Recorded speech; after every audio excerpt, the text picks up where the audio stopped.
All right, before we begin, I will let our board clerk, Lori Taketa, start us off. Okay, good afternoon, everyone.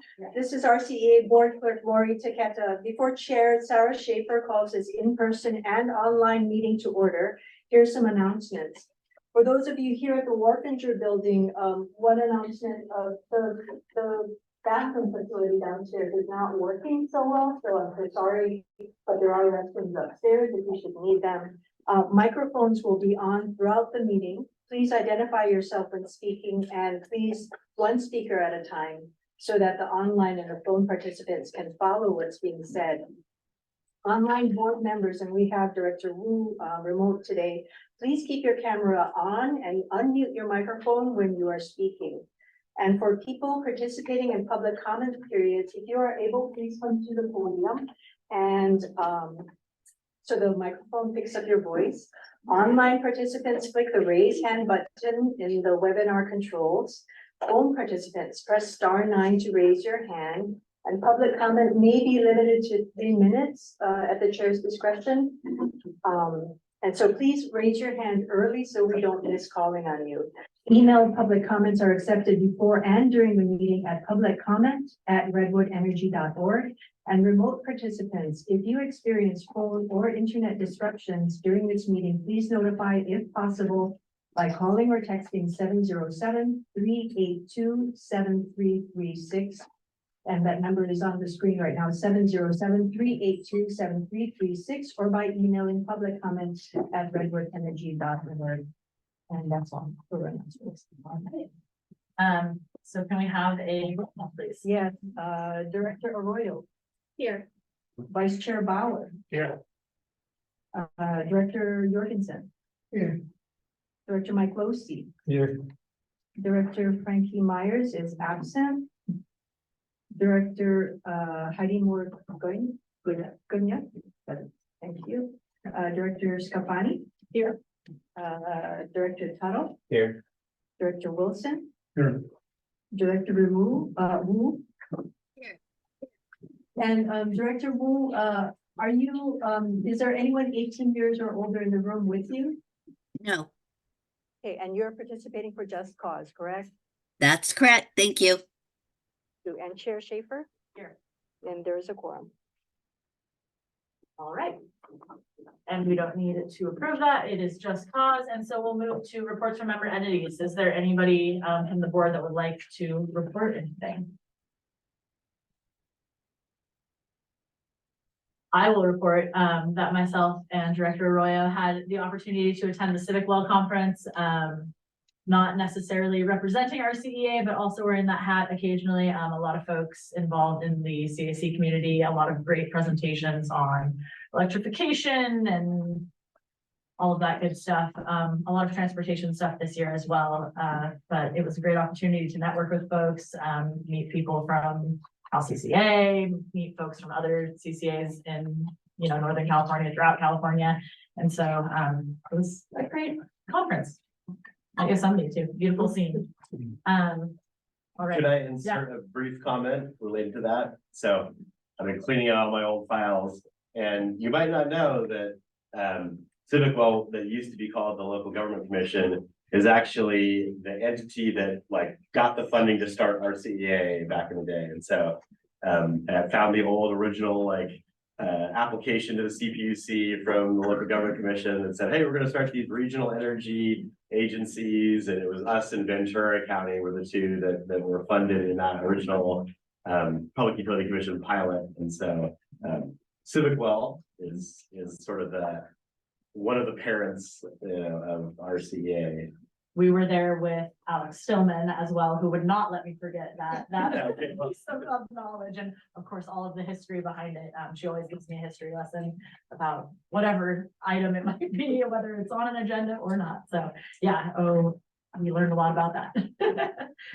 All right, well then I will close reports from member entities unless you want to add anything, Natalie. No. All right, you covered it well. Okay.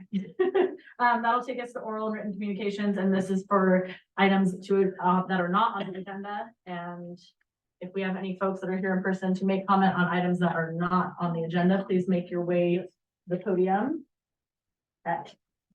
And again, for items not on the agenda. Okay, so make your way up. Who recognizes the name Eunice Newton Foote? Please raise your hand. I didn't hear your question. And this public comment is supposed to be to address the board, so let's address the board and not the folks. folks in the audience. Thank you. That's fine. As we approach the end of Women's History Month, I would like to recognize Eunice Newton Foote as the first amateur scientist who in 1856, while living in Seneca Falls, New York, wrote an elegant and precise scientific paper where she hypothesized that increased levels of CO2 would warm the atmosphere. This was the first scientific paper recognizing the greenhouse effect, and it had to be presented by a male in a contemporary scientific meeting. She also signed the Declaration of Sentiments on the Rights of Women at the Seneca Falls Convention in 1848. She is listed just below Elizabeth Cady Stanton, standing on the shoulders of giants. What's on your colorectal detail? Thank you. All right, any other public comment in person for items not on the agenda? And do we have anybody online? Oh, yeah, all right, go ahead. Good evening, good afternoon, myself, board members, Diane Morrison, I'm here resident RCEA, right here. I request 2 action items to be included in the April RCEA board agenda. One is a vote to amend strategic plan section 4.1.11.2. And the second request is a vote to end the energy contract with HFC based on air pollution violations. Thank you. Thank you. Not seeing anybody else in person. Do we have anybody online? Okay, that'll take us on to the consent calendar. Item 4, all matters on the consent calendar are considered to be routine by the board and are enacted in one motion. There's no separate discussion of any of these items, and if discussion is required, the item can be removed from consent and considered separately. At the end of the reading of the consent calendar, board members or members of the public can request that an item be removed for discussion. Item 4.1, approve the minutes of February 12th, 2024 for the special meeting, and 4.1.2, the minutes of the February 22nd, 2024 board meeting. Item 4.2, approve disbursements report. Item 4.3, accept financial reports. Item 4.4, approve 2024 RCEA policy platform. Item 4.5, appoint Colin Fisk and Plenty McCovey to fill 2 at-large community advisory committee seats for 2-year terms expiring March 31st, 2026, and appoint Michael Shackelford to the Community Advisory Committee at Blue Lake Rancheria seat for a term ending March 31st, 2026. Item 4.6, approve updated account services manager job description. Item 4.7, authorize the executive director to withdraw from attorney-client representation agreement between Redwood Coast Energy Authority and the law office of David Pepper Legal. And okay, that's it. Yeah. Not on to the second page. Do we have any board members that would like to pull anything from consent? Or any members of the public? Okay, not seeing anything. Do I have a motion for the consent calendar? Well, yeah, okay, we can pull it, or I was just gonna let him up to chat, to introduce himself after, but, so do we have a motion for the? Move to approve. Okay, we have motions. Motion by Director Jorgensen and a second by Director Arroyo, all in favor, we'll have a roll call vote, because we have remote participation. Director Arroyo, Yes. Director Bauer, Aye. Director Jorgensen, Aye. Director Losi, Yes. Frankie Myers is absent, Director Moore Gunn, Director Stefani, Yes. Director Tuttle, Yes. Director Wilson, Yes. Director Wu, Yes.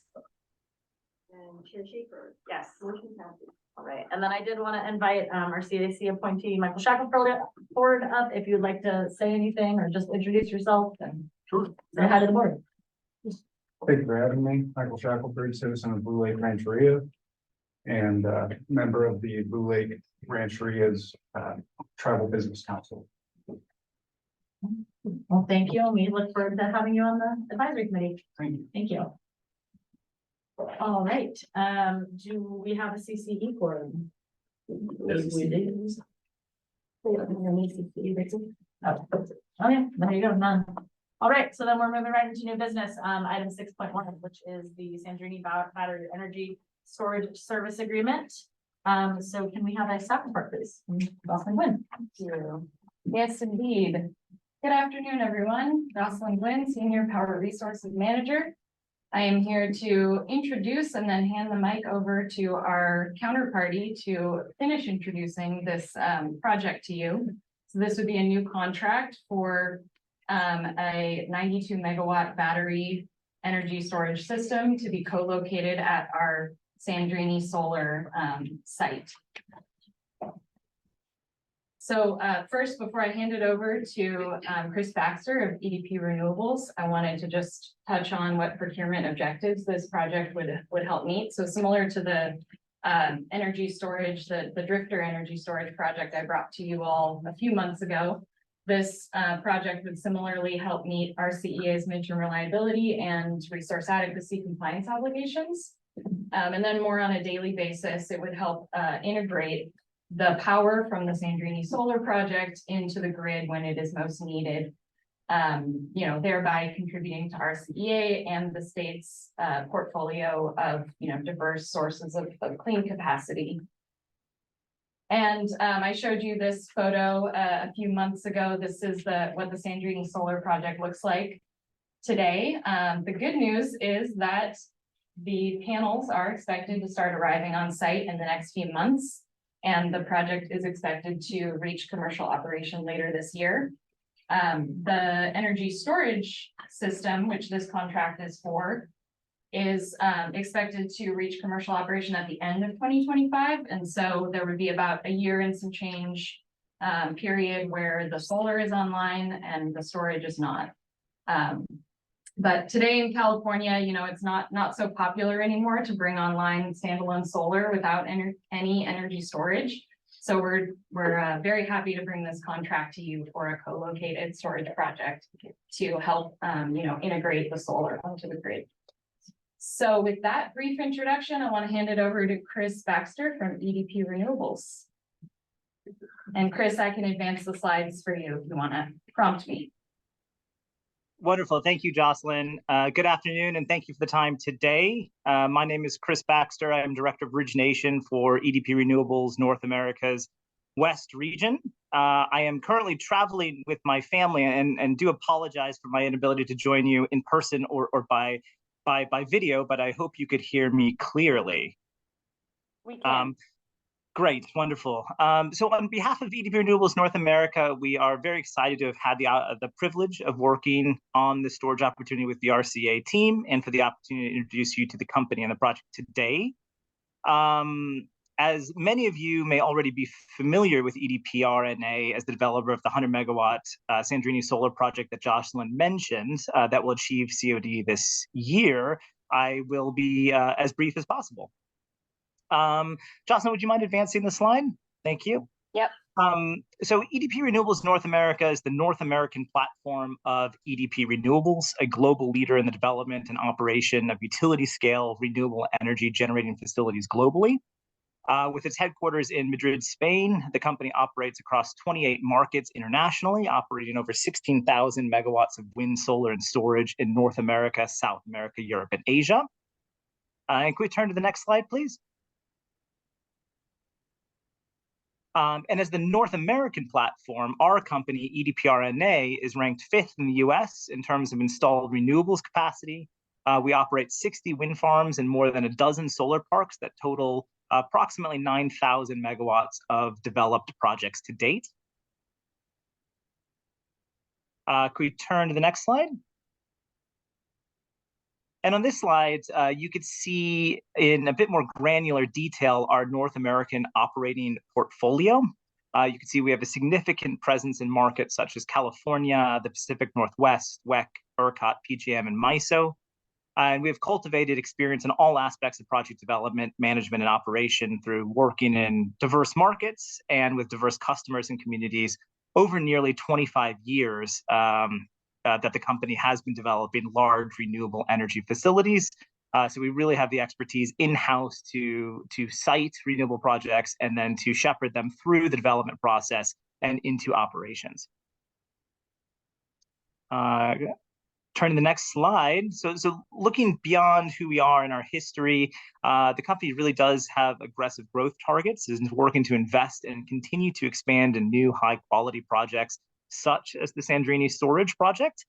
We expect to bring nearly 700 megawatts of solar and 200 megawatts of storage online in California over the next year, with overall targeted additions, which you can see here in the US, reaching 3,000 megawatts of wind, 5,500 megawatts of solar, and about 1,000 megawatts of storage by year end 2026, so over the next 24 months. And then finally, turning to the battery storage project itself, I won't go into a tremendous amount of detail here, as Jocelyn already provided the overview, but I will highlight that the Sandrini Storage Project will be a 92 megawatt, 384 megawatt hour storage addition to the 100 megawatt Sandrini Solar Park in Kern County.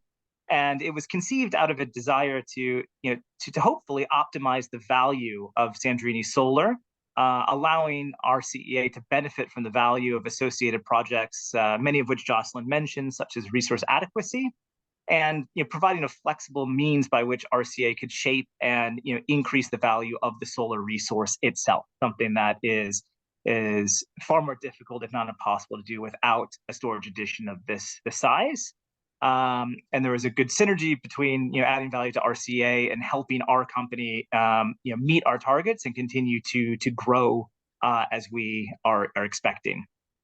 The project will benefit from a development standpoint, since the Sandrini project is fully developed at this point, limiting development and interconnection uncertainty.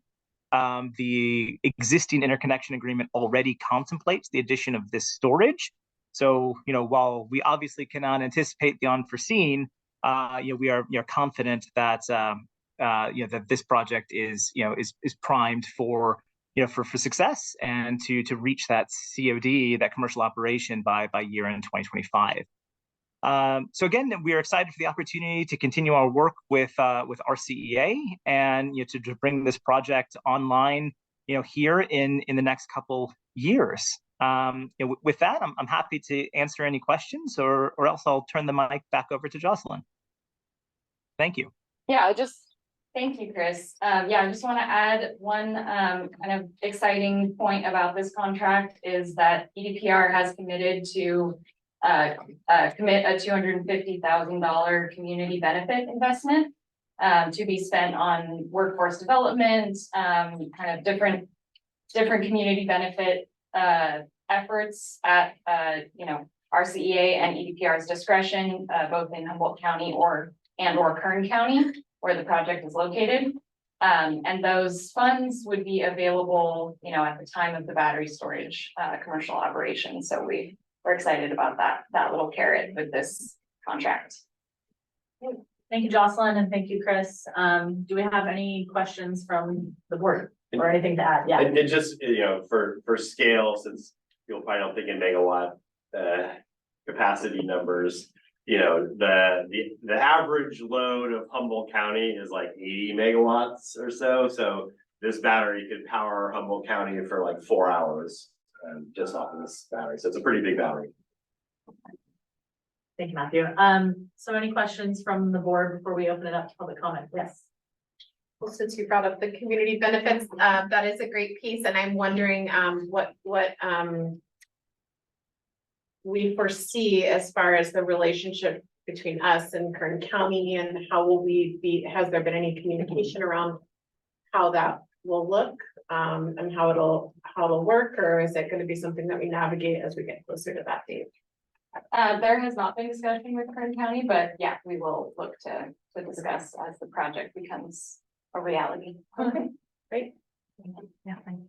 Just a comment. I'm really excited to see this come about. I think it's probably been at least 6 or 7 years ago when there were first discussions about Sandrini, the solar project and battery storage.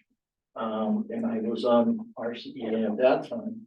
So I'm really glad to see this coming about to changing here as well. I can see it moving forward. Definitely, yes. Any other questions from the board before we open it up to public comment? Okay, not seeing any. Do we have any in-person public comment? How about anybody online? No. All right, I'll bring it back. Any last minute thoughts, or we can have a motion? I am prepared to make a motion. Okay, so moved. Any second? Second. All right, we have a motion, a second. Can we have a roll call vote, please? Yes, Chair, Director Arroyo, Yes. Vice Chair Bauer, Aye. Director Jorgensen, Aye.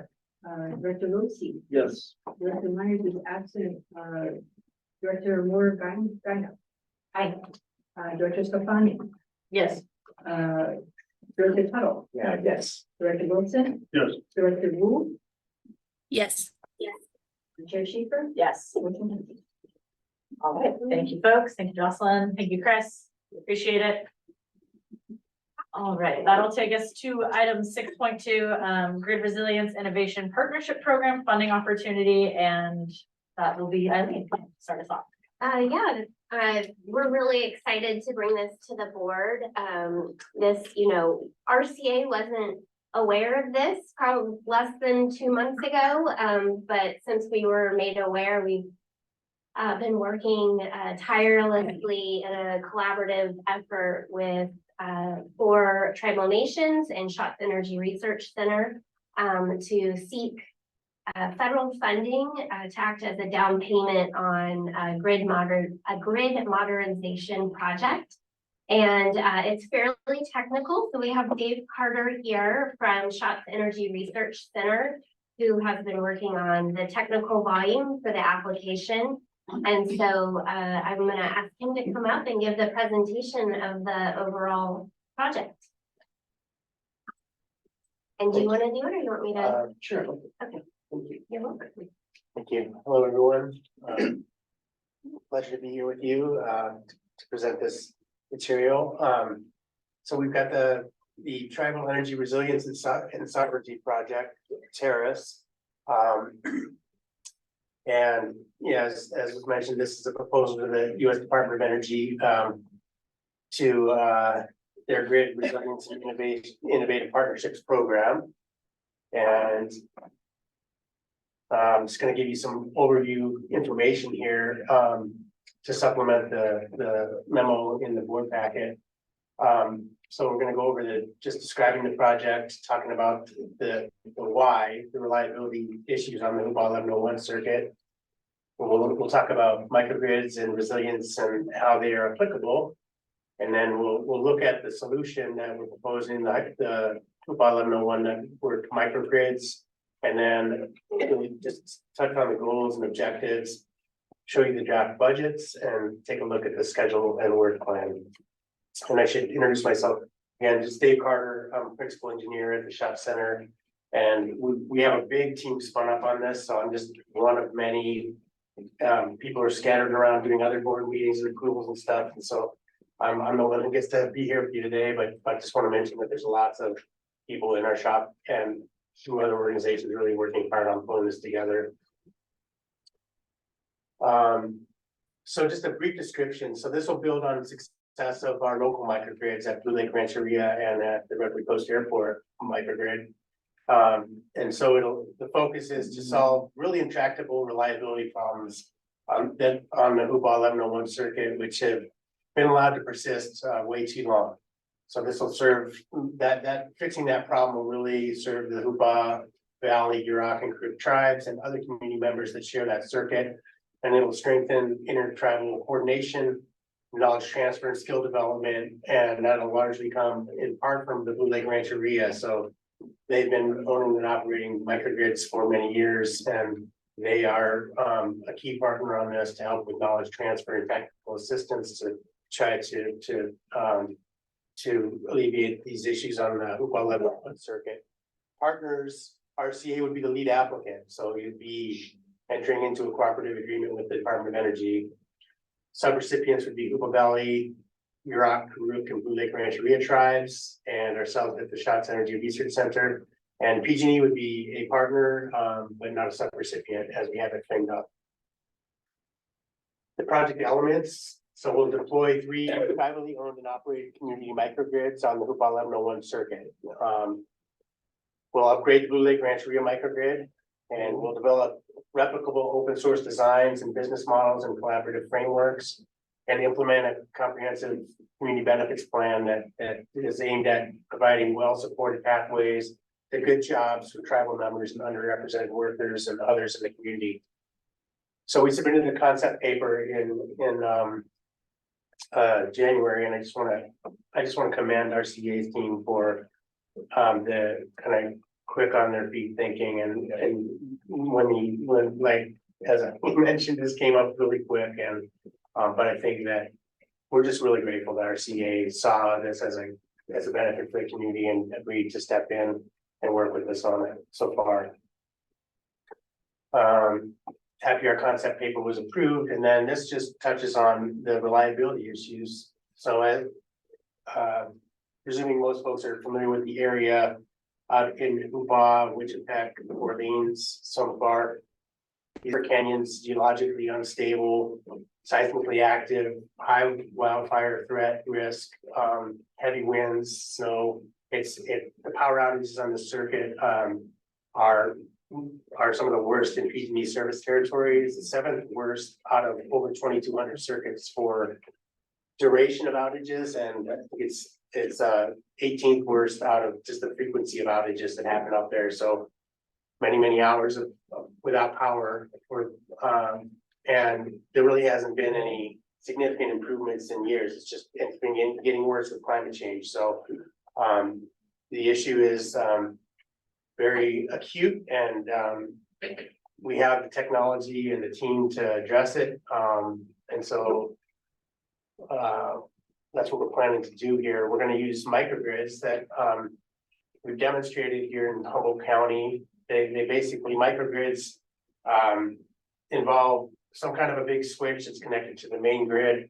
That PG&E is on the other side of that switch, and on kind of our side of the switch are local generation sources, batteries that are balancing together to play nicely with the larger grid. And then if the larger grid goes away, they can actually operate independently and support the loads inside the microgrid. So we've done this at the Blue Lake Rancheria, at their C-store, and at their main campus. Those have been operating successfully since 2017 and 2020, respectively, and then at the Redwood Coast Airport microgrid. And so, building on those successes, we have a high confidence in being able to use 3 kind of networked community microgrids on the Hoopa 1101 circuit to stand this circuit up under almost all conditions, except for when there's a direct electrical fault within one of the zones of the microgrid. So this is sort of the lay of the land as far as how they sit on the circuit. We've got in pink down below there, that's the Hoopa Valley core zone, which is got is like the core zone is where it's the kind of the fail-safe zone, so that if there's a fault outside of that zone stays energized. The Hoopa Valley microgrid will actually be big enough to energize the entire circuit. So it has an extended zone, which is the rest of the circuit, which goes all the way out to Watek and all the way out to Somes Bar. So Hoopa has a core zone and an extended zone. The Yurok upriver community microgrid has just a core zone, and it goes from Wichita down to Watek. And then the Karuk microgrid has a core zone, which is in the town of Orleans, and then extended zone between Orleans and Somes Bar, and then one across the river as well. So because of the kind of faulty nature of this grid, there could be faults anywhere, and you're going to have a multi-layered resiliency plan in order to make sure we can maintain reliable level of service that we're all accustomed to on the coast here. So this is sort of excerpted and paraphrased from the technical volume. Our goals are to significantly improve the reliability on the circuit. There's some measurable metrics that we're targeting. We have to have SMART goals and objectives for this. So these are sort of paraphrased, but that's kind of the big why we're doing this. We also want to further establish the robust intertribal collaboration that's been happening around energy justice and sovereignty and workforce development through the process of trying to solve this problem. And then also develop replicable tribal-centric business models and project development practices that can be shared and replicated broadly among tribal nations and other disadvantaged communities in particular.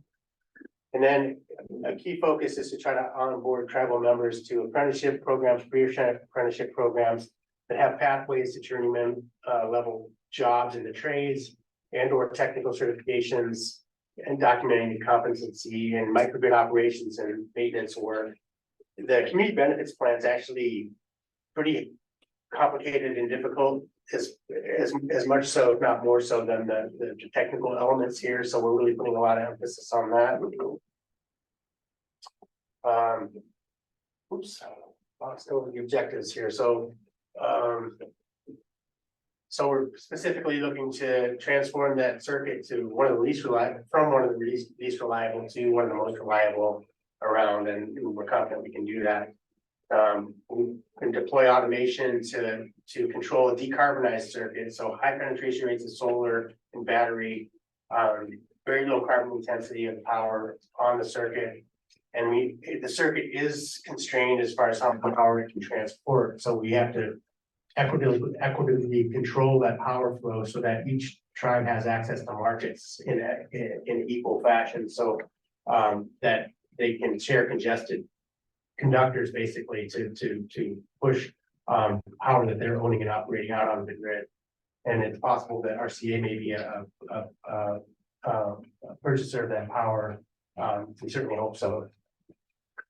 Then we're going to transform the Blue Lake Ranch Rio microgrid to help them meet their 2030 energy goals while also supporting those first two objectives by setting up some state-of-the-art testing and training features on the microgrid.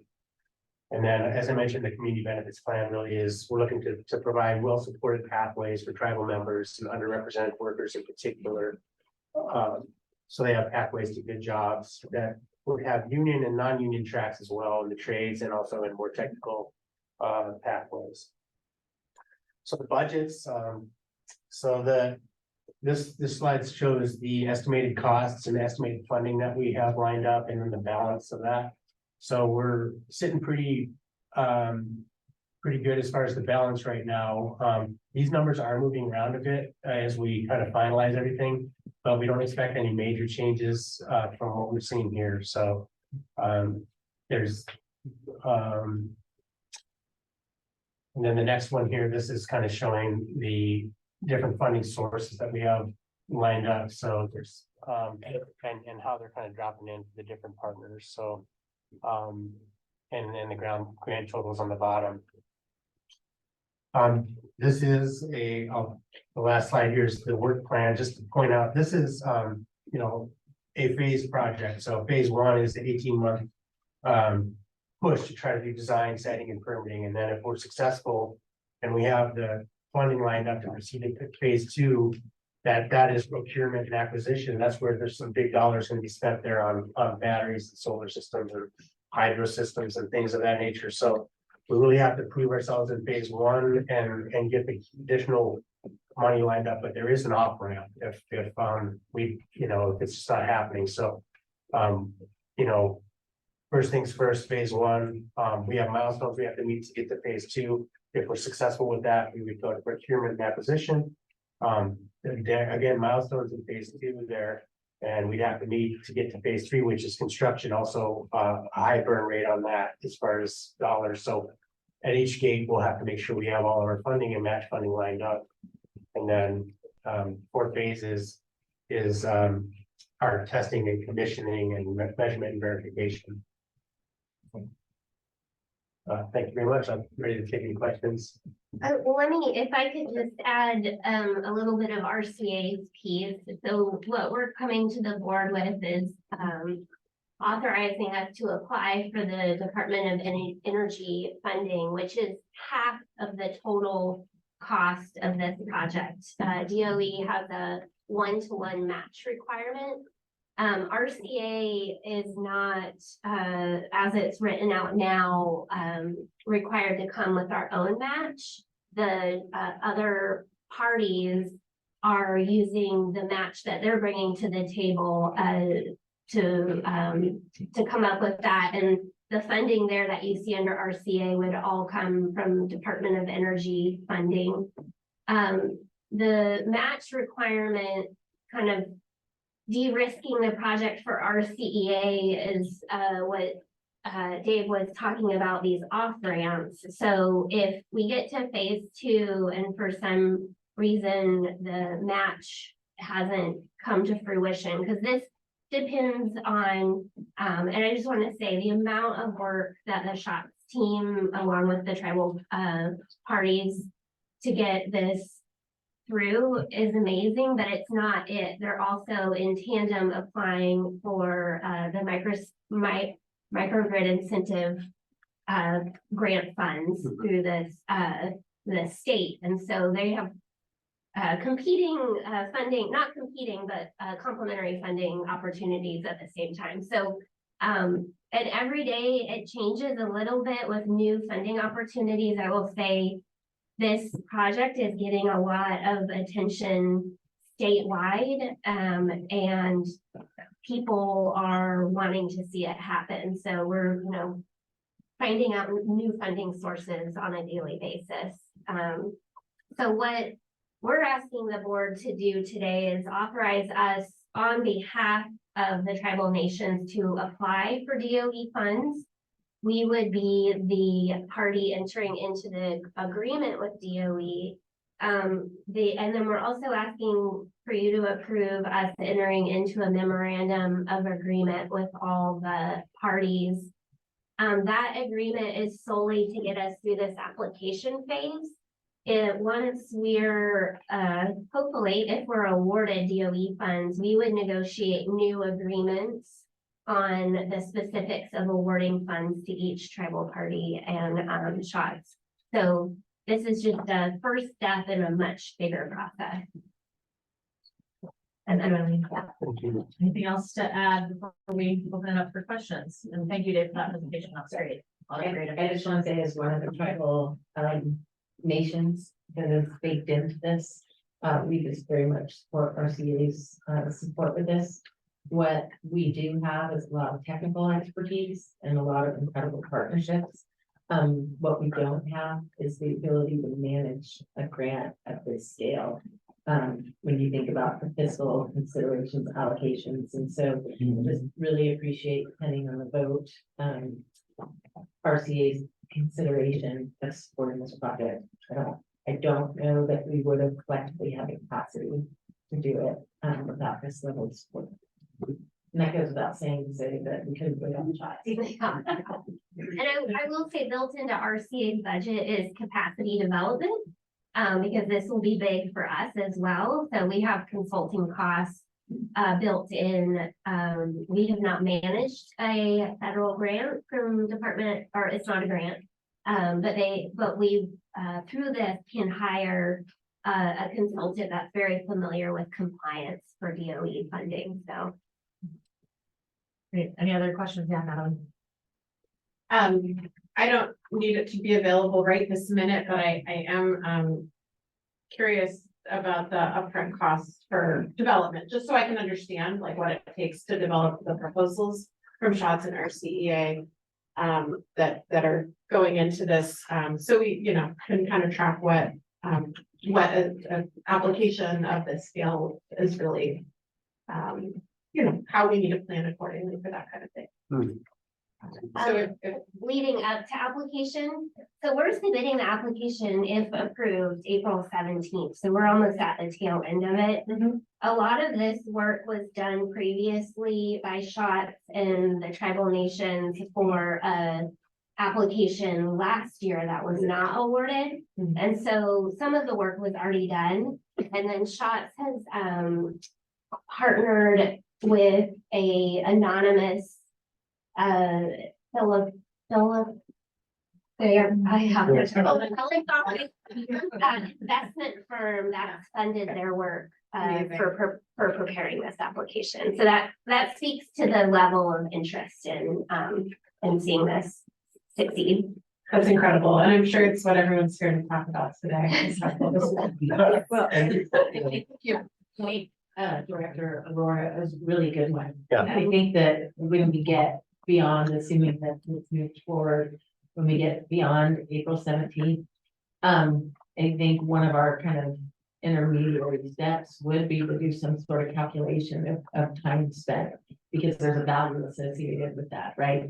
Not that that's gonna get reimbursed per se, but it's helpful to know kind of upfront for something to scale what it takes. Yeah, we can help with that. Yeah, and we feel fortunate to be in a position where we're not having to, like, ask RCEA or any of the tribes for money our team can just work hard and try to make it happen.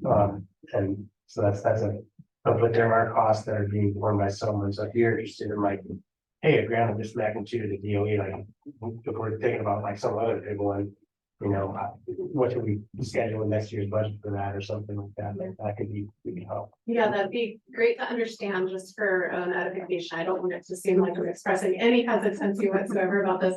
And, I've obviously have an anonymous donor who's contributing a lot of the development costs, and that's amazing. And if there's a way that,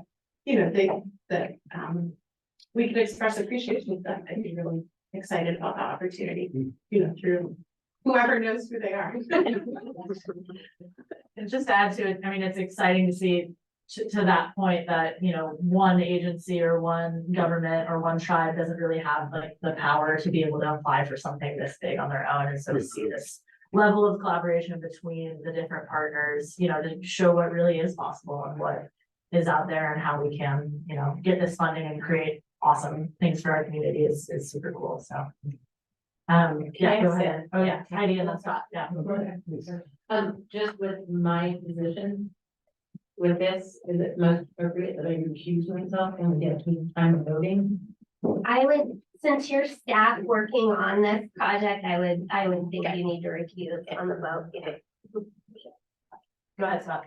Okay. This is really cool. I'm just curious, in the end, who owns the infrastructure? And then I hope, I think there's a discussion, I had some questions about later on, but it seems like we're forming a small municipal utility a little bit. And so I hope that ratepayers in the affected areas will benefit. I assume they will, because we're going to be generating electricity beyond what we need in times of emergency. It's going to benefit, I hope, tribal interests and everybody else, right? As the project stands now, and Davey, correct me if I'm wrong, each tribe is gonna own and operate their own microgrid, and they will have the ability to decide how they sell the energy that they're generating. RCEA is definitely interested in partnering in a PPA down the road to buy that electricity. As it stands now, it wouldn't necessarily affect the bill for each customer within that area, but we're still exploring how the revenues that each tribe, it'll be up to their discretion, but how that can benefit the residents and businesses within the area. It's possible that each of the tribal nations might take a different. Yeah. So where Hupa owns their own public utility and operates their own public utility, Eureka doesn't, nor do I think we're gonna get into that. And so it's possible that you can have 4 different structures. Okay. Thank you. Frank was next, and then I think Mike did your So question. just to piggyback on this, comment, this will work similar to the one at the airport. That each tribe would have its own, like you said, would operate its own microgrid, and then they have the option of selling it to whoever we want. So if we want to try to purchase it, the successful bidder, then we would purchase that, and then we would in turn sell it like we do any power source that we sell. But so that was just for my clarification. The other question was, do we have to add the employee? You mentioned that we're probably going to have to add some. Do you have an idea how many employees you would have to add to manage something of this magnitude? We're in, I will say RCA's budget there is a placeholder and it's at the very high end. So if anything, it will go down as we, get to the specifics. But we're looking at hiring one full-time staff person to be the liaison, for this project. And, so the liaison with the tribal nations and then also a consultant that will do the Department of Energy compliance work. Because we'll need to be assisting each tribal nation with that compliance work as well. So we're looking at one new position and then also some support for other positions that will, you know, invariably be working on this administratively. And then I just want to add too, that I'm quite, Scott, I'm excited about this. And there is so limited to what Humboldt County can bring in as far as being able to generate internal power. That anything, I mean, this isn't Montreal, this will pick up a whole load of the county, but anything that we can do to pick that up, I think is a big deal. Yeah, there's probably recs involved here that we can come across and try to get that into the whole deal. So I think it's really a good thing. Yeah, Mike. Yeah, just one real, two questions. One, there's battery storage that's being discovered as well to bring that in.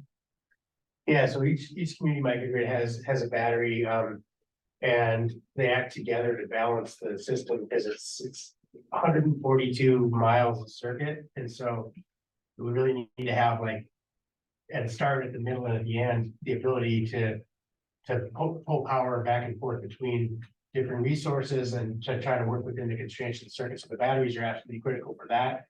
And then, of course, when the substation goes away or when there's a fault in the line, then if a battery's inside of a zone that's not faulted, it'll obviously back up that zone, and then that allows the solar and the hydro to kick in.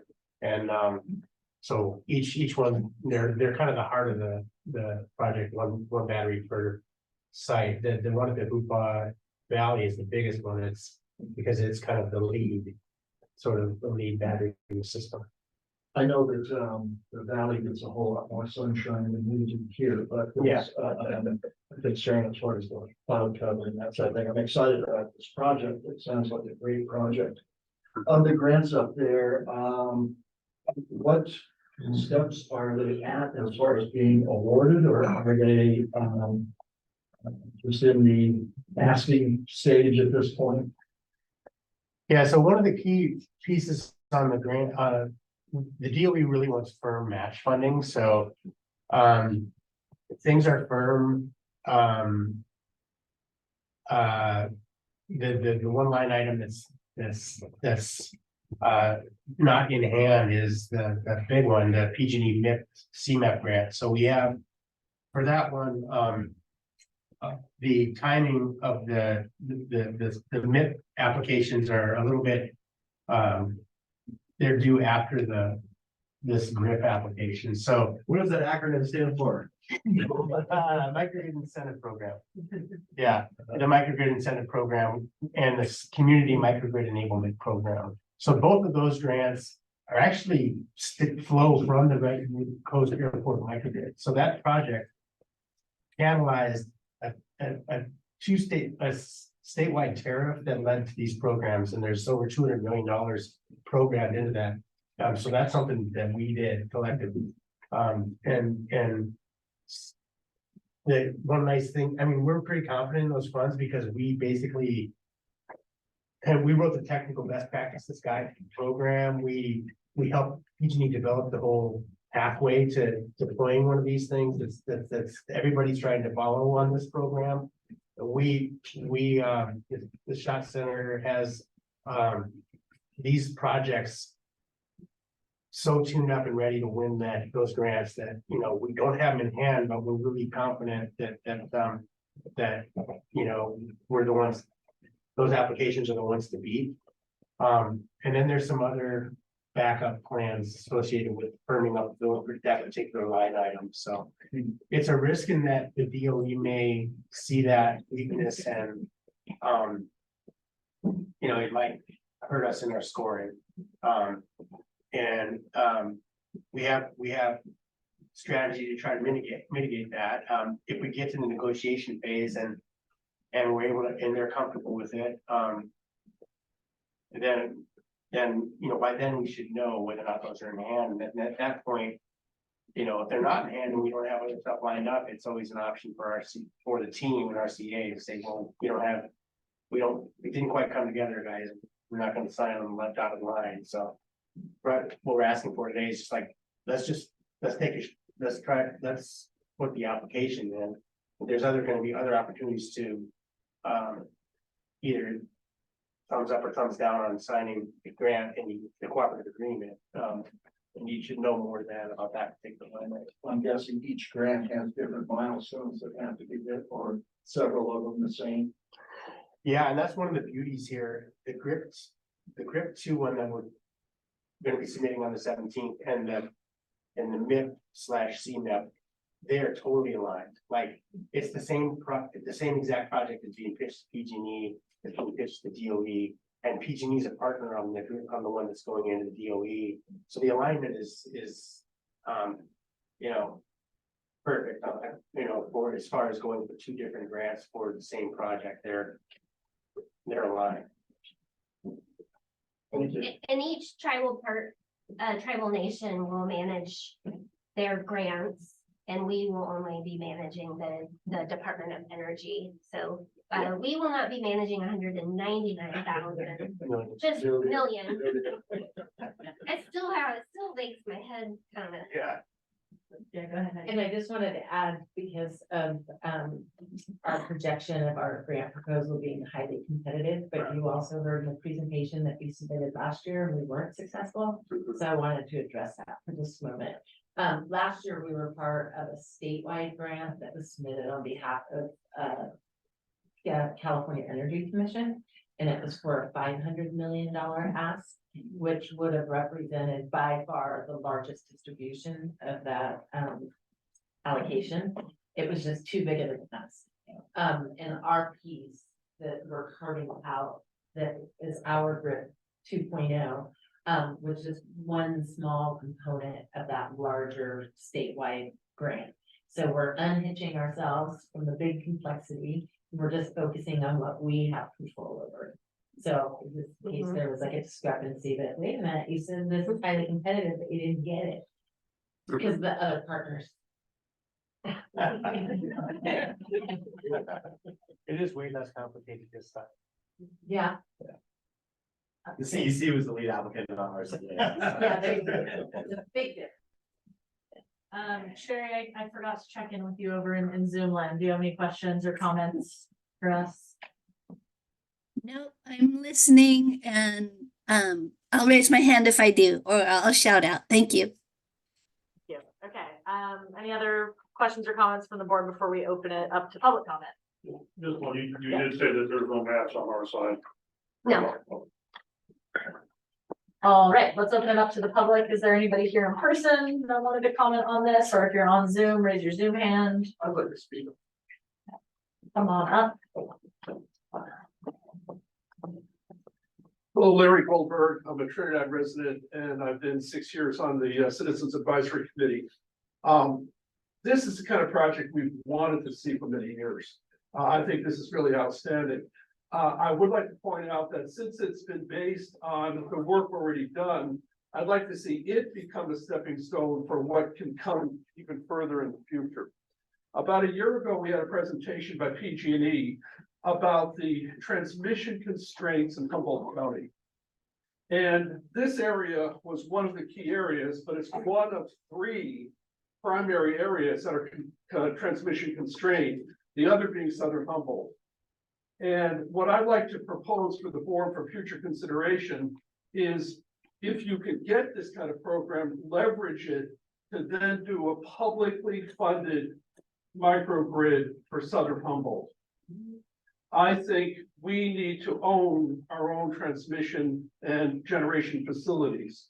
And one of the ideas that came up within the CAC was, can we do public funded bond for energy projects?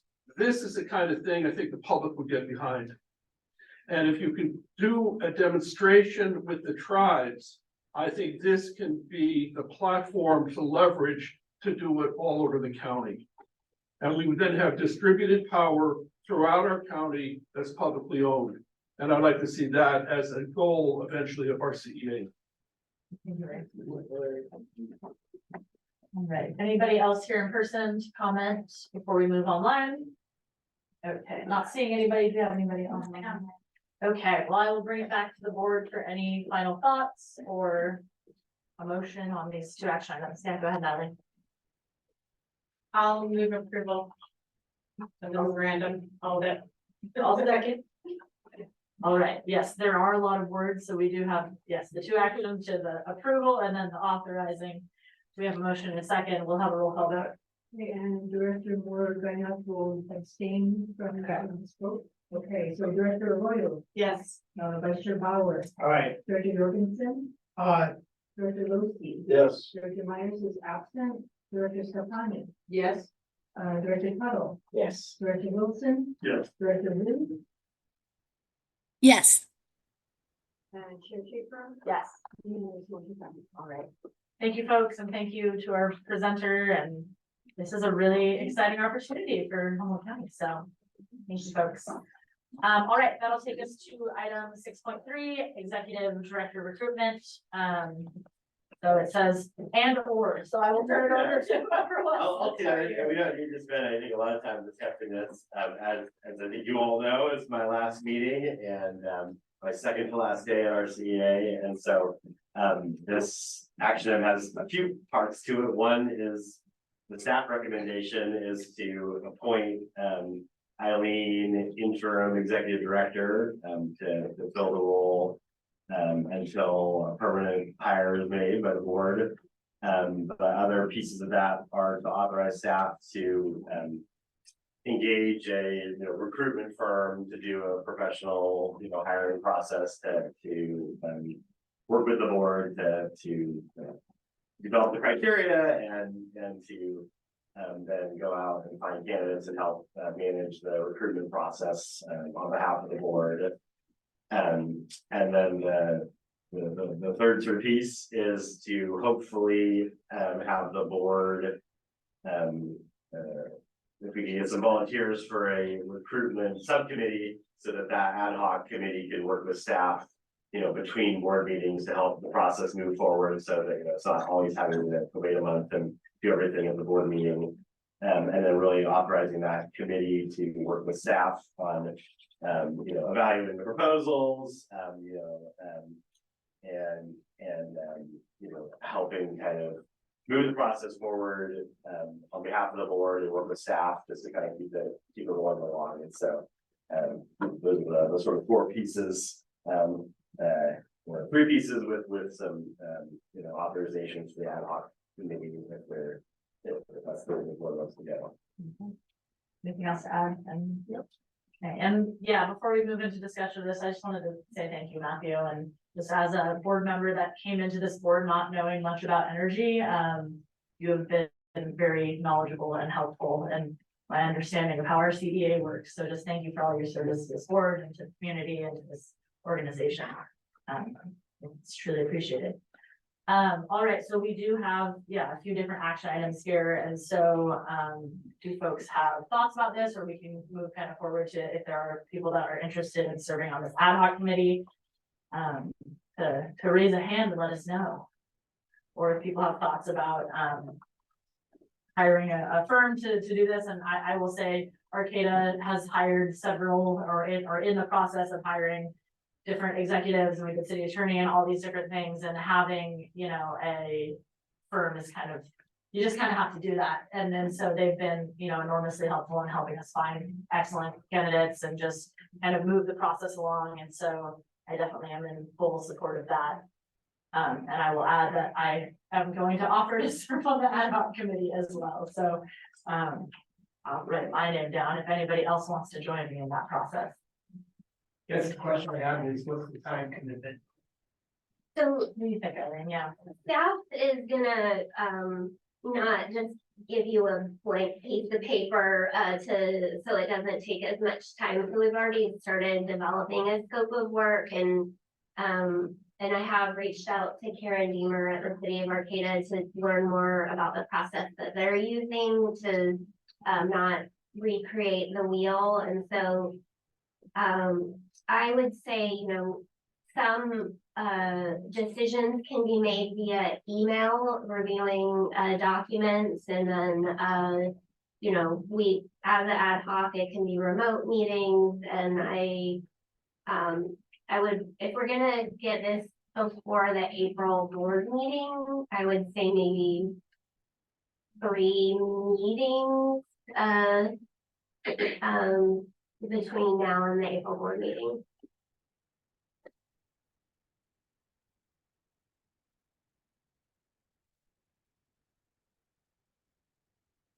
They taught me in teaching that if you just sit here awkwardly, somebody's gonna volunteer to give an answer or to volunteer to be on this committee. So, yes. I am not going to volunteer for the committee only because I will miss the April board meeting and for the East Coast Wind Energy trip that's happening. Oh, I'm sorry. we We might scheduled schedule it it on around Monday. that. I apologize. Okay, I retract that and I would be happy to. My schedule's a little crazy though, so you know, take that with a grain of salt. Right now we have our quite a lot of ad hocs going in the county level. So if you don't want me, I understand.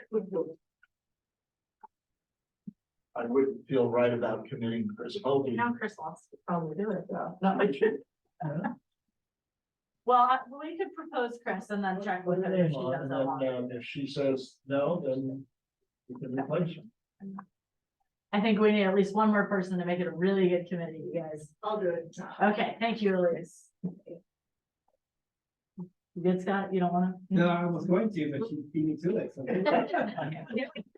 it, we're gonna bring you in, Scott. How about that? Okay. Okay, and maybe Scott. All right. Wonderful. Okay, and do any directors have any other questions about the proposed motions or committee or anything before we open it up to the public? All right, we'll open it up to the public. Is there any public comment on this item? Or if you're online, raise your hand. Come on up. How long do I have? 3 minutes. Sorry. We'll time you. Okay, I'm having a hard time accepting the situation here. I'm just a huge fan of Matthew Marshall. So I'm gonna kind of gush a little bit right now. Apologies. You've already heard a lot from me tonight, but I met Matthew and we went in at Cal Poly, back at Humboldt State at the time, doing engineering program there, and we did a student design competition to design a hydrogen power park for Eureka, actually, and we won first place out of the whole, and we got to flown to DC, and we're using landfill gas to convert to hydrogen in a fuel cell, storing that, fueling vehicles, making power, cogeneration. Chevron was like, "Oh my God, you guys are amazing. You should start a company and we'll fund you." And we're like, "We should." And Matthew was gonna be our CEO guy. I mean, so I don't know. I've done a lot of work with him over the years, and he's just such a kind of a real pure kind of soldier for renewable energy and climate change. And I hate to use a military analogy there, but I feel like a lot of us really pour our heart and souls into this work, and I know Matthew has really done that. And it's hard for me to see his grow and here. I know he's gonna go on and do great things. I guess I just not really can't be talking about that.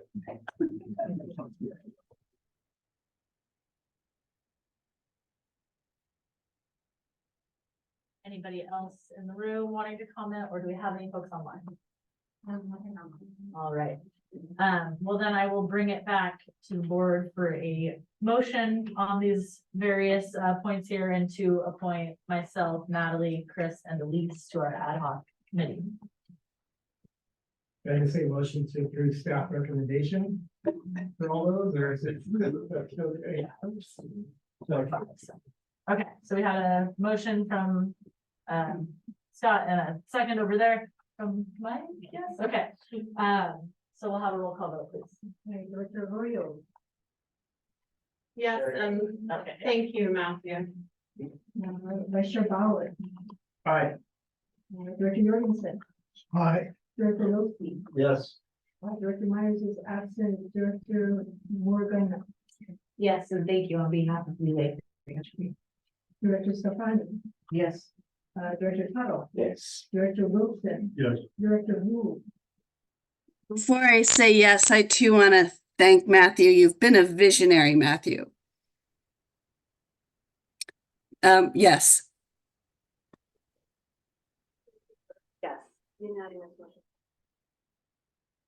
Thank you, folks. Okay, and that'll take us into old business, I guess. All right, so this is item 7.1, Humboldt Sawmill Company Biomass Emissions, Biomass Technical Advisory Group and Community Advisory Committee report. This is an information only item, and we have our Director of Power Resources, Richard Engel, here to report. Thank you, Chair Schaefer. I'll just take advantage of having the mic for a second here to do two thank yous. One to Jocelyn for the really wonderful work she did on leading our negotiations for that energy storage project. I'm really glad that you were all in accordance with that. And I also want to thank Matthew from the staff perspective for the great work that he did, particularly on getting our community choice energy program up and running. It's been a terrific experience working on that program these past few years. So here to talk biomass at the board's request. I want to just kind of briefly, review something we've talked about before, which is, what are our motivations for having biomass in our portfolio? Touch on some of the community concerns we've heard over the years about that, and recently some of the things that that RCEA has done in response to those concerns. Main feature of this presentation is to talk about recent meetings of our biomass technical advisory group and our community advisory committee, where they took up the biomass topic, reporting out on those for you as requested. Want to just touch on the contract terms we have in our biomass contract regarding default and early termination, and staff's and council's take on those. And talk about some financial analysis that was done by the Energy Authority for us regarding that contract and its potential replacement, and just that analysis from staff and council. First, we procure biomass because it's considered renewable by the state's renewable portfolio standard, and that aligns with direction we have from the board to maximize renewable energy in our portfolio. At the time we launched our program in 2017 and had to start procuring power, biomass was the only existing utility scale resource available locally, and we did have direction from the board to maximize local procurement. And as you well know, development of other local renewables has seen some challenges when we've issued solicitations over the years, with always a preference for local projects. The portion of responses we get for local Humboldt County projects has always been disappointingly low. And then there have been other factors. There's been, community pushback, as we saw with the Trinidad wind project, and are seeing some concerns now about offshore wind from the community. And there has been delays in local solar and solar plus storage projects that we have gotten under contract that take the form of long delays in interconnecting these projects, supply chain issues that have impeded the projects from moving ahead on schedule. Fortunately, the permitting side of the solar and storage projects has gone pretty smoothly, but some of these other factors and escalating costs, companies come back to us wanting to renegotiate price, as they see their procurement prices go up. So things have not gone as smoothly as hoped on that front, which has made it, given us fewer alternatives that we can turn to if we want to keep procuring locally. Also, procuring biomass helps us comply with state laws, particularly Senate Bill 100 that requires us to keep escalating the percentage of our resources that come from renewables, and Senate Bill 350 that dictates that the majority of that has to be under long-term contracts like the one we currently have for biomass. It helps us meet that local procurement goal that you've set for us, and unlike wind and solar energy, biomass can be available steadily around the clock and during all seasons of the year. And that's important when you're trying to build a clean energy portfolio. When we first entered into the contract, there was a bit of a subsidy here in that the board approved procuring this for its local benefits, even though it was more expensive than other resources we could have procured. That's really changed over time. One thing that's changed is that we were able to renegotiate the contract down to a lower price a few years ago. And subsequently, markets have moved to where other resources are comparatively more expensive now. And, we get these reviews every month from the Energy Authority, and consistently over the last couple of years, when we compare what we're paying for this power under contract, it's coming in cheaper than what we'd be paying for it from other resources. Some of the concerns we've been hearing from the community, there have been claims that the plant is operating on an expired permit. There are concerns about the air quality violations that have been reported. I know that we have staff from the air quality district here today, so I think they'll be able to give you more detail on those if you want to hear that, in addition to other public comments you'll be hearing. And then we've heard, that the greenhouse gas emissions from this plant are higher than they would be from other sources. We've heard that the way the feedstock is sourced, it doesn't really have anything to do with mitigating wildfire or open pile burning or improving forest health, which would be some of the benefits of biomass under some circumstances. And then, we've heard, there's this, material that's being generated by the sawmills, and this is promoted as a waste management strategy, but there could be other things done with that feedstock instead. So I hope I've done a good job of just, at least capturing in kind of quick bullets some of the main concerns we've heard from the community. We've done some things in response to these concerns. One was from the get-go, we put in a termination clause in the contract for biomass in the event that there was continuing failure to comply with laws. When we updated our strategic plan in 2019 with board adoption, it called for creation of a biomass advisory group, which we now have, and it's met a couple of times, including the recent meeting that I'll talk more about. We entered a memorandum of understanding shortly after turning the contract into a long-term contract at the board's request. This increases transparency about emissions, about the feedstock, how that's being sourced, and other aspects of Humboldt Sawmill Company's operations. We made an adjustment to our Repower Plus premium portfolio back in 2021, so that no longer has biomass as a component. So if individual customers would like to, not be procuring any kind of power that entails emissions, they can just get wind and small hydro and solar by opting out.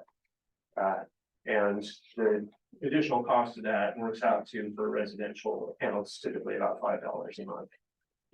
With support from the Air Quality District, we've started deploying ambient air quality sensors around the county and close to the plant.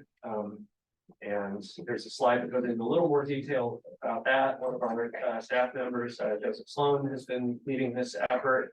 So this is kind of a citizen science project to get more data and increase transparency. The Air Quality District helped us by providing these new sensors and guidance on their deployment. So when you look at the Air Now map that's online, you can actually see these sensors in addition to others in Humboldt County that have been deployed. And Ken, how would I show that? Here we go. Okay, so this is the real-time map, and if you can zoom in a little bit, Ken, and scroll down towards Rio Dell. A little bit further down. Okay, then scroll and zoom in where you are right now, please. Yeah, so the one that's right next to the words Rio Dell there, if you can click on that. Yeah, so this is showing what the 2.5 micron size particle count is right now. And so it's saying that's good air quality there. So this is something that people can look at in real time or pull data historically on it to see how it's doing. And it's, like I say, along with some other sensors, like one at the Scotia School that was deployed by the Air District themselves. Okay, can you go back to the slide deck, please?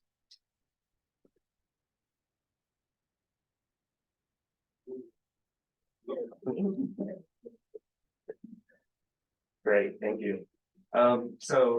Joseph is continuing to pursue this project and will be, doing some reporting on this data and, putting a link on our website and just encouraging people to monitor this as a way of showing some transparency on air quality in the vicinity of the plant. This is not a new topic. The board's heard about this a lot in the past. We hired a consultant, Michael Furness, who did a detailed study and I think did a very balanced look at the pros and cons of biomass power. We had a group of students, senior engineering students at County of Humboldt, look at various ways that the feedstock could be used instead of combustion power plant.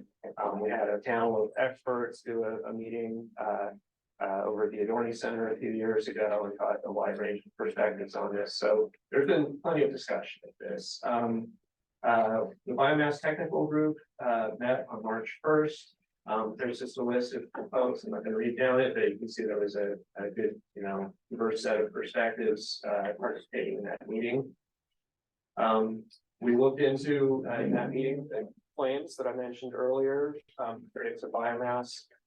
We asked them to discuss how proactive they think RCEA should be in determining if HFC is in compliance.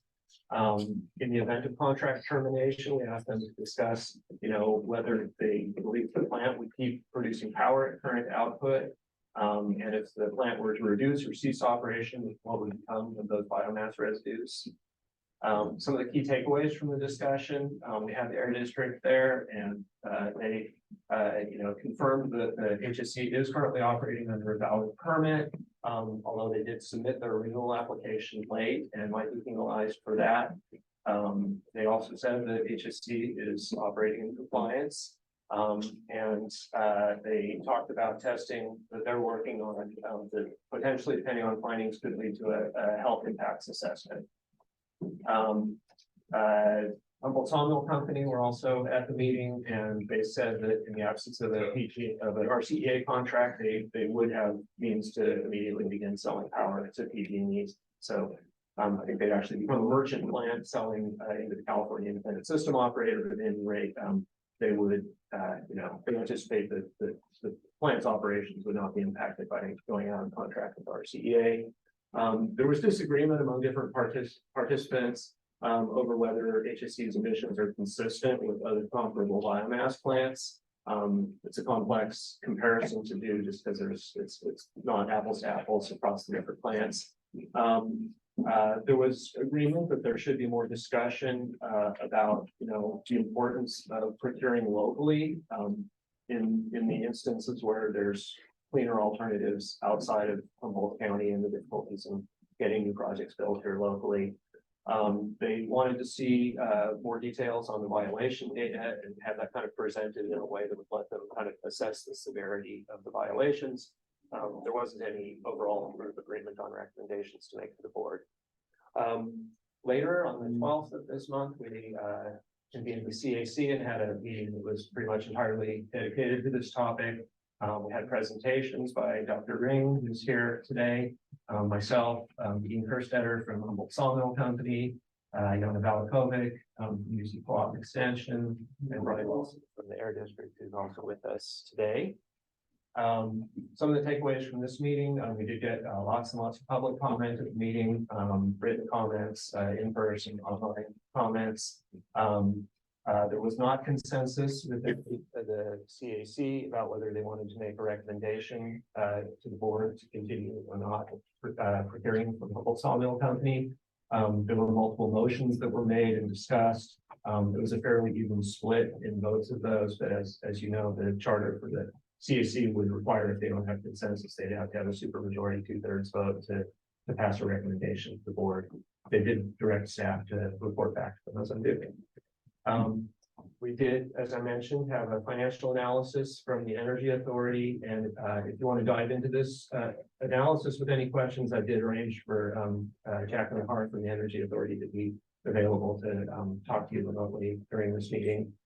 They looked at 3 different scenarios for replacing the biomass contract with other renewable resources. All of the scenarios they looked at would leave RCA in the worst financial position by $45 to $47 million between now and 2031, relative to just the status quo.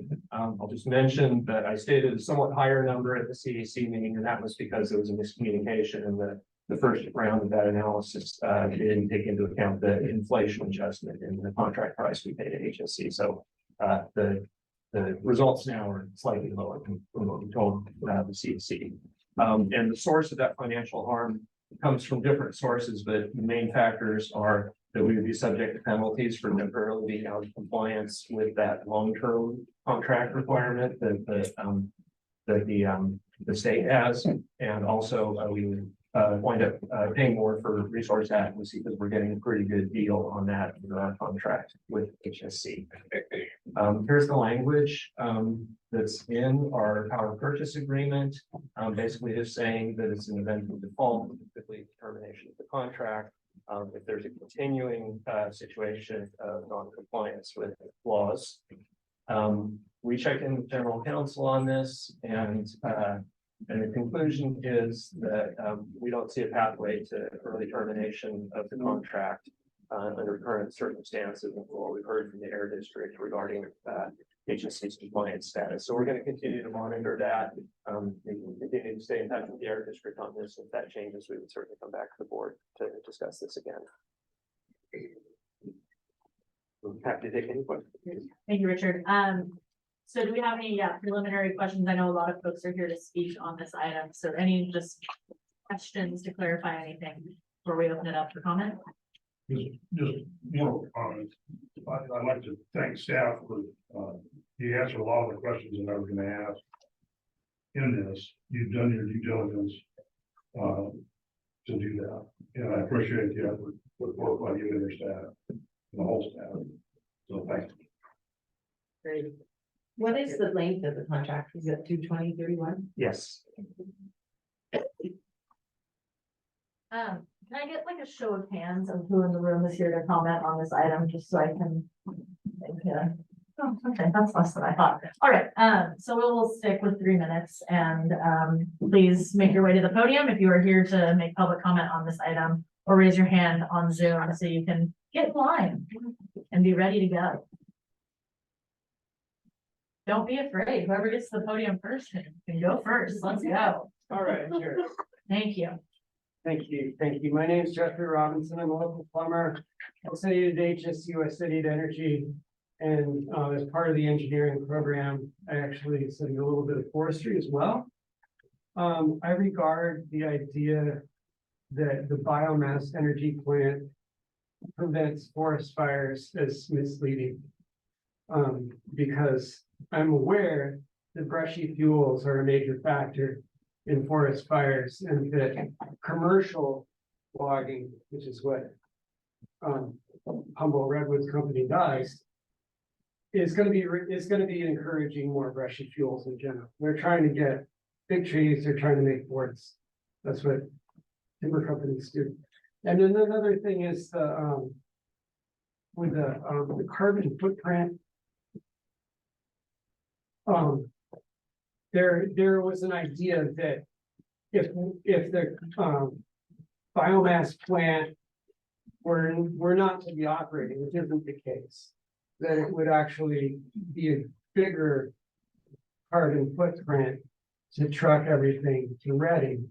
I'm skeptical of that. I'm not sure if that's even true, but that's sort of neither here nor there, because they're not set to close in any case. But my main point that I wanted to say was that the RCEA customers who are enrolled in community choice aggregation have the impression that the energy that they buy with that system is more renewable than what they would otherwise be buying if they weren't enrolled in them.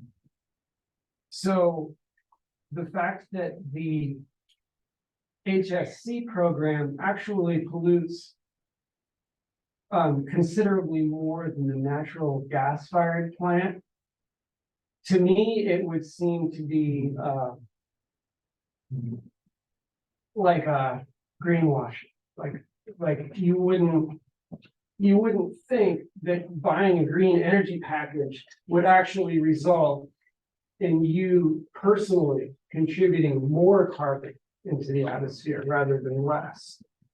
So for that reason, and because the community choice energy program is there in order for people to have the choice to burn less carbon, I feel that it is worthwhile investigating whether or not it is possible to get the state to waive the $20 million fee for cutting short this contract, because it's about carbon primarily for, I think, in most people's mind. Thank you. All right, next speaker, please. And if you are able, it would be, if you can line up and get in line and be ready to go. Okay, so my name is Nancy Ara, and I do want to express my appreciation for so much that RCA does for the community, but I am the biomass.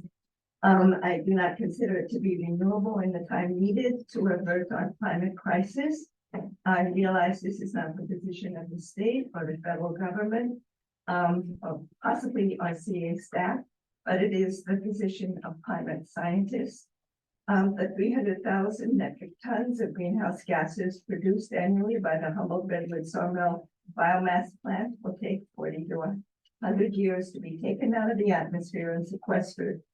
In the meantime, record smashing increases in greenhouse gases have been recorded by the UN Weather Agency, resulting in rising land and water temperatures, and they've given it a red alert code.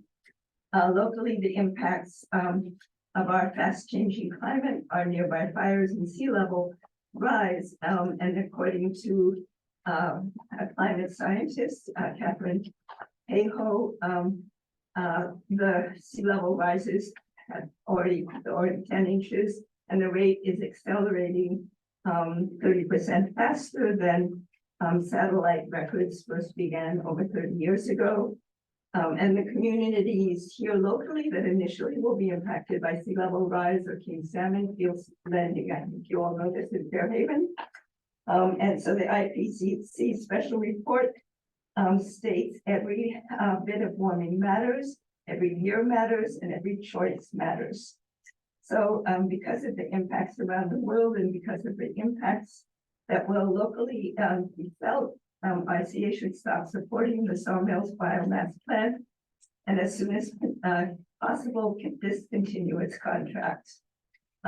Because of the climate impacts and the serious health implications as well, the vast majority of comments submitted to the RCA Citizens Advisory Committee recently, 47 out of 54, urged RCA to end the contract. In the past, RCA has committed to being responsible for lower greenhouse gases than PG&E. In reality, RCA's biomass heavy power mix emits 4 times more carbon per kilowatt hour than PG&E. It's just not counted because of this notion that it's renewable. In case you have not had an opportunity to see it, I do have the site for seeing the comments that people made to the cat. And I don't know, do I just give it to you? I tried to bring out enough for everybody. And that's all. Thank you. Next speaker, please.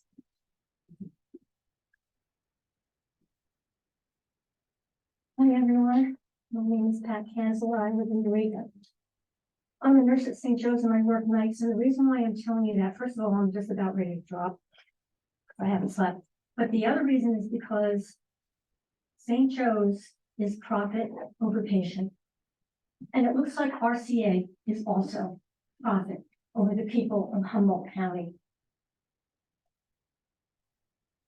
I've made the last 20 years of my life to try to work for the people in this county, and RCEA is not. If you want everyone to start, if you just want to be a business and make money, that's what you're doing. But this contract with HSC, we're looking not only at pollution, but as a nurse, I know that things can look good because we have a lot of wind on this coast, but there's something called particulate matter. Particulate matter is extremely dangerous to the lungs of children, and there's a lot more asthma in that area of Rio Dell and Scotia. And if you want to act like a business, you profit over people, that's fine, but you're going to lose the people of Humboldt County. We're not stupid. We are into the environment, we're into clean air and clean water, and that's what's going to happen. You're going to lose the people of Humboldt County. You're going to lose your business. So please start acting more responsible and get clean energy. It seems to me that I heard that you're no longer saying or touting clean energy, and I think you should. Thank you very much. I'm going back to sleep. Thank you. Next speaker, please. Walt Paniak, Arcata resident. Thank you for the opportunity to speak in opposition to biomass power. We only have limited time to slow the climate catastrophe. Therefore, I'd like to pose a few questions to the board. Where is the carbon from burning being sequestered? Both the EPA and CARB show a decline in California's land carbon sink. Question 2. What is the status of AB 2588, toxic hotspot report, referenced by the Air District Director on 12th of March? Next, cost. Over the years, RCA players have paid more than the market price. The EIA forecasts average wholesale price for the CAISO region at $43 per megawatt hour for 2024. We will pay in the low $70 range in April, and in the 90s with our cost of living increases by the end of the decade. HSC uses about 20 to 30% of the power behind the meter. Ratepayers again are paying more than their fair share of HSC's fixed and variable costs. Ratepayers are paying for replacement material, and they don't receive the tax credit of a depreciation schedule. This is the greatest point source of CO2 and pollutants that we can control. When will we make the sacrifice needed for future generations? If the time is not now or soon, then when? If it is not us, then who? Thank you. Next speaker, please. Hello, my name is Joanne McGarry, and first of all, I want to thank Richard Engel for responding to my phone call the day after, I think, the Citizens Advisory Committee meeting and talking with me about my concerns about biomass as being part of the energy portfolio for Redwood Coast Energy Authority. And I always remind the RCEA folks here that in a cocktail conversation with Matthew, I always bring up, what about energy conservation? And how much percentage of biomass energy is being used, and why can't we convince our citizenry to conserve that amount of energy as opposed to using polluting energy? I live in an old house in Arcata with a wood stove, and I was talking to the landlord about the wood stove and, would the chimney be clean enough and all that? And he said, well, because you asked me, I have to tell you that it's an illegal wood stove and you can't really use it anymore. And so I haven't, and it's because it doesn't have the proper filters and things on it. So, if I, as an individual in a rental unit in Arcata, am being told that I can't use a fireplace because it doesn't have the right, filters to stop harming the air, I think the same should go for, a big, huge sawmill plant. I also had the opportunity to work in 2014 up at the Prairie Creek and Redwood National Park and went on some trips with some of the foresters there, talking about the thinning of the forests and this and that. We did a big, huge harm to our planet when we cut down all these big, huge trees, decades ago, century ago. And we're gonna just continue that harm if we don't really reduce our carbon footprint on this planet. I was looking up what Greta Thunberg's doing these days, and she's protesting in front of the Swedish parliament. But there's some of us who will do something comparable if we don't really get a handle on this carbon emissions and appropriate technologies and energy uses. And I think RCEA should start changing its name from Redwood Coast Energy Authority to Redwood Conservation Energy Authority. And we really all collectively need to do so much more about what we're doing ourselves in our area. And I say no to this sawmill thing. Get the permission to back out of the contract and not be fined. But we're going in just a not good direction on this. So please, if I can't use my fireplace, Humboldt sawmill can't use theirs. All right, next speaker, please. Thanks, Diane Larson, Arcata. And I was attending the March 12th CAC meeting.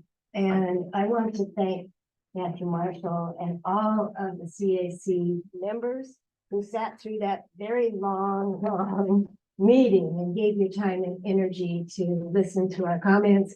And I want to thank staff for doing such a great job at capturing the community comments that were made. As an attendee, I did have some perceptions that differed from the rationales that were offered during that meeting. And some of the rationales that, from my perception, seemed to be invalid were the forest advisor, the UC Extension, and Humboldt and Delaware County stated that biomass plants help maintain forest health. The goals of forest management determine forest health.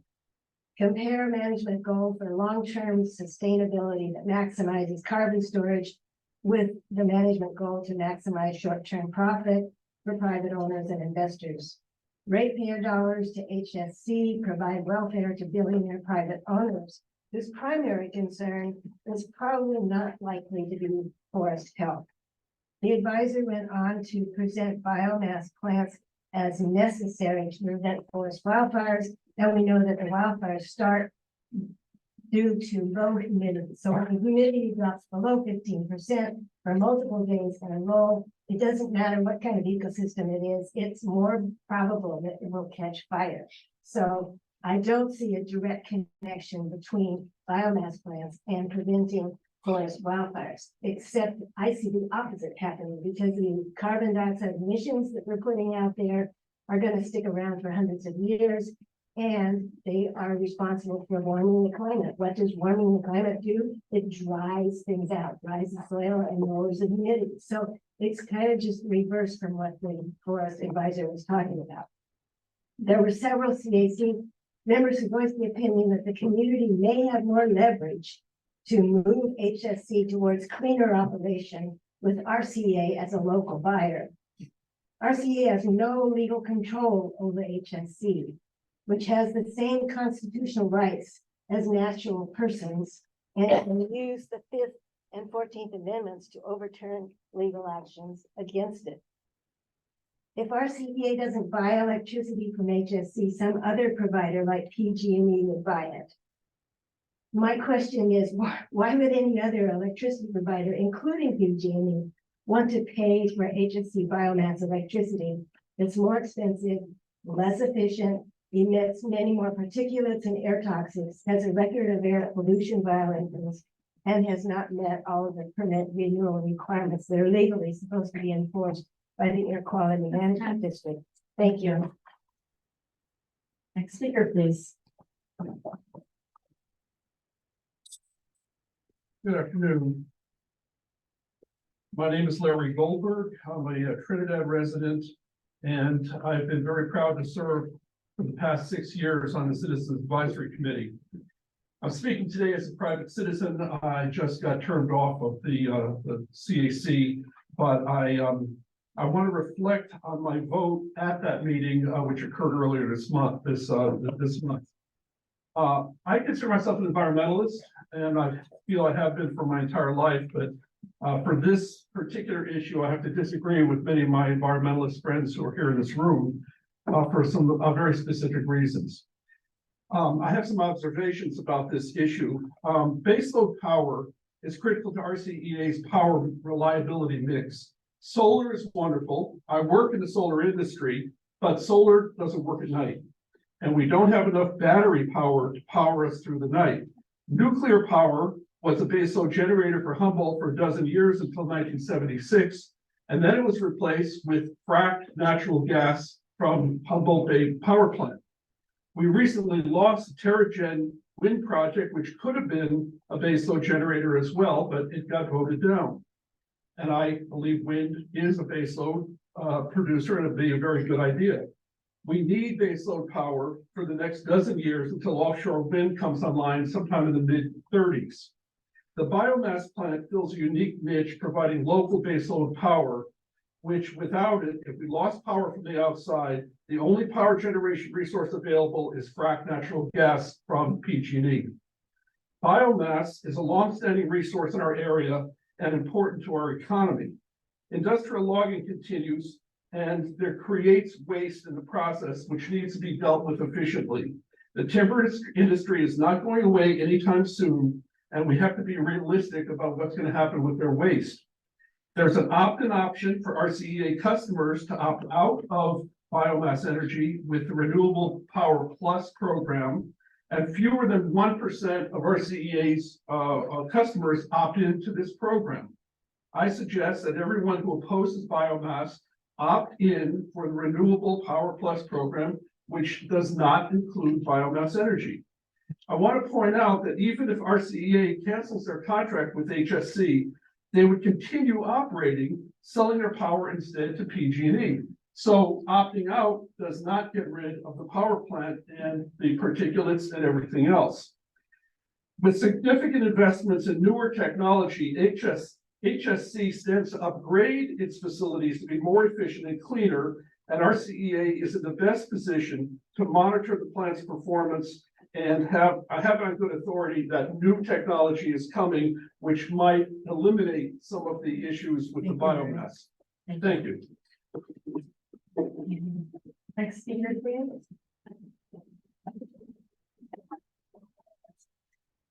I am Carolyn Goldammer from Arcata. I don't have anything real technical to say like everyone else before me. For me, I want to say that years ago now, when it was proposed that we sign on to cleaner energy, I believe that would be happening. And now that I have been hearing through my self-education about the emissions violations by this plant, I say that if technology is going to help them be more environmentally sound, then have that company work on that and give us the freedom to not have them polluting our environment even more. And also, I think it'd be good if some education materials went out to the public for getting out of the personal use of that biomass plant. So I'm opposed to renewing the contract, and I do wish that someone would really be stronger in regulating it. Thank you. Thank you. Speaker, please. I have a lot of things that I wanted to say, but I feel like I have to use my 3 minutes to educate you a little bit about why putting air monitors in Rio Dell and Scotia doesn't prove anything one way or the other. For one thing, the pollution controls that are at the plant are electrostatic precipitators. And if you look at a graph of their effectiveness, there is kind of a notch at a certain size of particle. And that is the size of particle, which is in exponentially larger numbers than the other particulates that are emitted. And it also so happens that purple air monitors don't detect the particulates that are just that small. These are the ones that are worst for our health because they go from the alveoli in the lungs into the bloodstream, and they're carrying all of the not all of them, but a large number of the air toxics from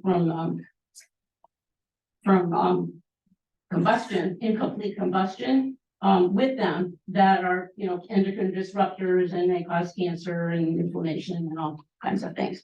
So the air monitors won't help, and they wouldn't help in any case, because what we know about fine particulate exposure is that even at very low levels, every increment increases the amount of mortality and the rate of hospitalization. And so it isn't as if the monitor says green and that means everything's okay. There is no like cutoff. This is a straight dose response curve. So it's fooling the community to put these monitors out and say, oh, if this looks good, then everything's okay. It's not scientific. You will not. I have a master's degree in public health from Columbia University, in addition to my medical degree. And I've talked with our county health officer. You won't find anybody who has that kind of training who will agree that this is a useful thing to do. So, I mean, I think it's just wrong to, you know, to try to delude folks into thinking that this isn't happening. As far as the licensing goes, both CARB and the EPA are currently investigating the air district and its whether or not it should have done what it did in letting the plant keep operating. So they did not say, oh, slam dunk, Dr. Ringo away. They said, oh, we have to look into this, and they're still looking into it. There are over 2,000 violations that the air district has known about and has communicated with me that they recognize, that they have not issued notices of that. Brian keeps saying it's coming. But this plant is a lawbreaker, and way far more if you compare their behavior with other biomass plants in our region. You just don't see this level of violations, and we're talking about things that have impacts on public health. Right. Thank you. Any other in-person comment? Yes. I'm Joanna Wells, and I live here in Eureka, and I'd really like you to drop the biomass, because, you know, RCEA promises us clean energy by 2025. And what I heard today, hopefully those will come on by 2025. It can drop the biomass plan. You know, there's so many broken promises that's ruining RCEA's reputation. You promised environmental compliance would be a selection factor, but voted for Humboldt Redwood contract after the air district cited more than 1,000 violations. You promised no long-term biomass contracts, but extended to 2031, which is outrageous. We are a point in time. We can't keep putting more carbon in the air. I mean, how many more disasters you have to see around the world to know that? You promised 100% clean renewable energy by 2025, but now claiming board resolution said renewable and carbon-free, which includes biomass. Are you crazy? More carbon in the air? Promised to end the contract with biomass plant, violated environmental regulations, but now making excuses. You know, all this, you know, I mean, I love this planet and I'm doing everything I can, more than most people. And to see what you have this biomass plant, I loved what I heard today. If we can get those things online, maybe we can drop the plant. But please, hear everybody you heard today last week, you know, this is terrible. It's not acceptable. It's just not acceptable. Next comment, please. Hello, my name is Brian Wilson. I'm with North Coast Unified Air Quality Management District. I'm just here to answer if there's any questions you have, but I would like to also second the kind comments about Matthew. We crossed paths way back in 2005, when I was actually working for the Energy Authority when Wayne Hart and David Floyd were there. So I think I was on the way out, and maybe a little bit later on the way in, but good job all these years of really doing something very incredible for this area. But I don't think anyone could envision at that time. It's just stunningly impressive. So anyway, I'm just here to make myself available if you have any questions. Do we have any other people in the room wanting to make public comment? Now's your last chance, because we're not gonna go back and forth, so we'll go to Zoom, not seeing anybody in here. We have some online comments. First, we have 350 Humboldt. You have 3 minutes. 350 Humboldt. Hi, Zoom decides what label I have, so I'm not speaking for 350 Humboldt. My name is Daniel Chandler. I'm on the Biomass Technical Advisory Committee. As a climate advocate, I am most frustrated when people recognize the climate crisis, but choose to present climate problems as solutions. Advocates of hydrogen that come from processing methane is an example. In this county, biomass combustion fits the description. We all know it's not a climate solution. It's obvious because in 2019, RCEA said burning woody biomass was a transitional measure that was only for 5 years. If it were good for the climate, why wouldn't we keep it? And also in 2021, our consultant, Michael Furness, told the board then that it creates warming. So biomass is in the integrated resource plan until 2035. And now RCEA is saying we are stuck with this plant that will have put over 5 million metric tons of carbon into the air by then. But this is nuts. The only thing we are supposed to get out of RCEA is a faster transition to carbon-free renewables. The mission statement says, RCEA's mission is to develop and implement sustainable energy initiatives and advance the use of clean, efficient, and renewable resources. In 2021, we did not need to extend the contract for HSC. That was a terrible mistake. It can still be corrected by getting out of the biomass contract as soon as we can buy a carbon-free, renewable long-term replacement. I request that the RCEA board consider its responsibilities to the mission of the RCEA, not staff, and direct staff to eliminate biomass from the RCEA portfolio as quickly as possible without incurring state penalties. Thank you very much. Thank you. All right, next person on Zoom.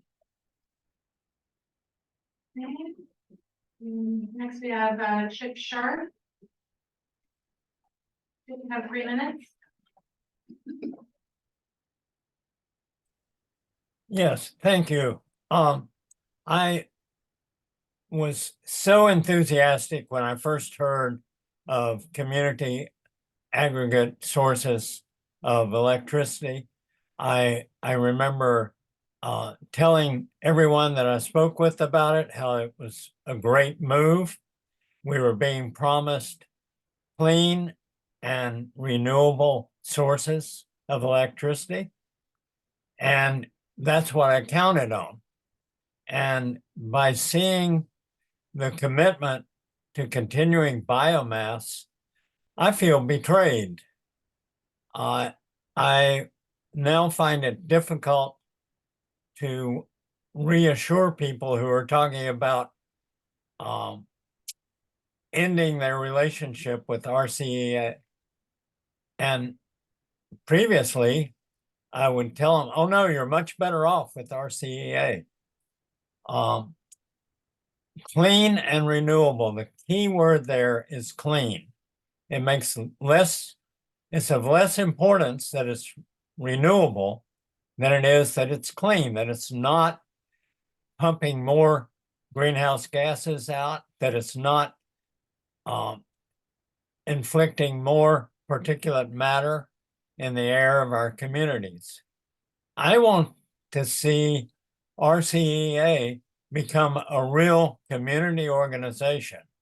And that means rather than being wedded to the idea of utility scale sources of electricity, we need to be working on distributed sources.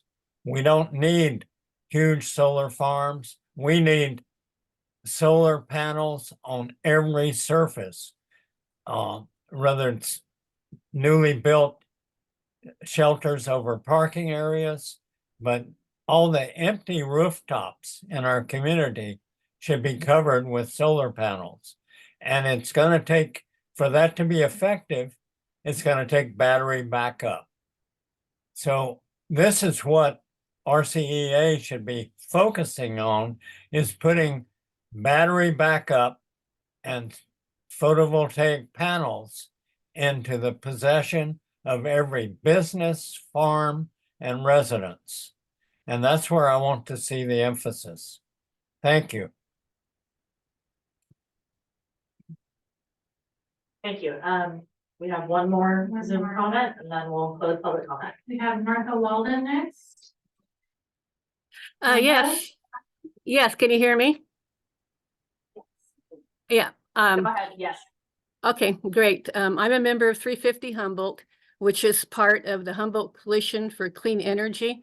And I'd like to point out that the Biomass Advisory Group and the presentations at the CAC meeting, they were tilted, towards the status quo. I felt that the climate and environmental concerns, they got the short end of the stick. But that's not to say that RCEA does not share our concerns about the climate. I mean, I know you all care, but this is a very important disagreement we have about biomass electricity. There's a lot of biomass in the world, and burning it emits more greenhouse gases and air pollution than any other fuel. And I really hope that no one still believes that CO2 emissions from burning wood are somehow going to be reabsorbed by the forest before they contribute to climate disaster. Because at this point, they're as much of a problem as emissions from anywhere else. So as long as the biomass industry depends on incineration, it's part of the problem, not the solution. Incineration has to be the last resort. I think the Scotia plant is in a good position to upgrade their technology, and they should, because their environmental record is even worse than other biomass plants. Less than 4% of what they burn is residues that would stay out in the forest otherwise, so they are not helping to prevent forest fires. That's been a misleading statement that's been made several times. Maybe if they used a different technology that was less polluting and more efficient, they might have the capacity for fuel reduction residues. And I know no one can make them do anything, but RCEA should stop supporting them. Polluting carbon-intensive electricity is not what RCEA promised Humboldt. So, we can speculate that the sawmill will be able to sell their electricity elsewhere, but that's not necessarily true. And it's not a good reason to hang on to a dysfunctional status quo. Replacing biomass with clean energy, including large-scale storage, should be feasible soon. So I hope you will vote for that and spend our money on climate solutions. Thank you. Thank you. All right, and with that, we'll close public comment. Thank you, community, for the thoughts, and I'll turn it over to the board for any discussion that we'd like to have or questions to follow up. Do you have any? Yeah, go ahead. I mean, I greatly appreciate all the input, and it also sounds like we don't have a legal pathway to terminate a contract. So it's not really at this point, unless we get new information, excuse me, it's not on the table till 2031. So this is important information for us to have and to, bear in mind as we move forward towards that date. I really fixated on something in the staff report. And that, that our staff brought up as well, which is that if enough people opted into the Repower Plus option, that the biomass power in the portfolio, the need for that would be substantially reduced. So I know this was informational only and we're not giving direction. Broadly speaking, I would say I would really appreciate it if strategies to get as many people into Repower Plus came back as a future item. And if you want, I'll bring that up at the appropriate place on the agenda. But I feel like since we're hearing all this now, it's worth saying that, you know, I'd love to see, and when I first got on this board, I asked if there was a way that we could move towards our people opting out of Repower Plus when they become a RCEA customer. Rather than opting in, even though there's an additional cost, and this is one of the reasons. So, and I also want to comment that, you know, I've only been on this board a pretty short time, but, you know, we did not buy the renewable certificates when they came up. So that last opportunity, like the community voice was heard, and that, you know, that action reflected hearing those community concerns. So that was the choice that we were able to make within the last year, and that, you know, that was what this board acted on. So that's all I wanted to say about it for now, but I would really appreciate if we could circle back around to the Repower Plus conversation with this board. Yeah, and I would just echo that, Natalie, and that, like, I talked to council and I talked to staff, and that really there, yeah, isn't a financial or legal pathway forward where this, you know, that RCA doesn't incur either financial penalties or, again, fines and financial penalties. And so, you know, it's hard as a decision maker that's up here and getting a lot of, you know, both advocacy for like the city that I'm representing on this board, but also the sense that, you know, we are charged with making sure that our CBA is protected and making the best decisions possible and running, you know, efficiently. And so, I mean, I think that's an important point to bring up too. So, Heidi, did you have something you wanted to add? Yeah, this is my first day at the table, so I haven't had any history of this, but I guess, some of the things that I heard in the commentary is around transparency of data. And hearing that the purple air monitors don't adequately monitor the particulate size is concerning. And so I guess I'm wondering if not from the legal contractual termination perspective, but from environmental monitoring, it was mentioned that, I can't remember the acronym, but your entity is kind of actively looking at some of the violations and hopefully will continue to identify and eliminate violations. So I guess my question is, should continued violations be present or be found, what's the legal pathway that doesn't involve termination, but involves agency stop orders? Yeah. Does that make sense? And I would add to, and Brian is here to kind of answer maybe some of these questions too, because it was really helpful to hear from the air quality board, because we had a biomass, you know, item at the Arcata City Council, where, you know, multiple different groups came and gave information, but it was helpful to kind of hear, you know, where in the process the air quality board is on regulating and how that permitting works and how the violations work. And so if you want to come up and give an overview on that, Brian, I don't know if I'm turning around looking for you sitting, but just get that, like, where the air quality board is in that process, and then kind of to Heidi's question, what does that mean legally for the contract? There's so much to our regulatory permits. I mean, they're not this big. It's not just the emissions that are going up the stack that we monitor, and there's, you know, federal, state, and local regulations. Our permit is a compilation of that. So you can have different parts of the permit not be functional, and there's still federal, state, and local permit structure. And it combines all the different layers, like opacity is one of them. You have 15% block average and you have 20%, you have 40%. So they all coexist at the same time for different reasons and different averaging periods. So it's quite complex. But yes, there's monitors in the stack for gaseous pollutants and also for particulate matter. And that's for us, the regulatory basis. Sensors, yeah, we support that. We'll probably put out most of the sensors that I'd say half the sensors that you see at Humboldt, and Trinidad County, and then we kind of stayed away from the big population things because we figured the citizen population would fill those in. Sensors, yeah, they're a little soda can. They're PM 2.5 devices, but we found we use them mainly for sorry, I'm gonna pull here for wildfire analysis, just for quick shot snap to see if you know what the AQI is in for the area.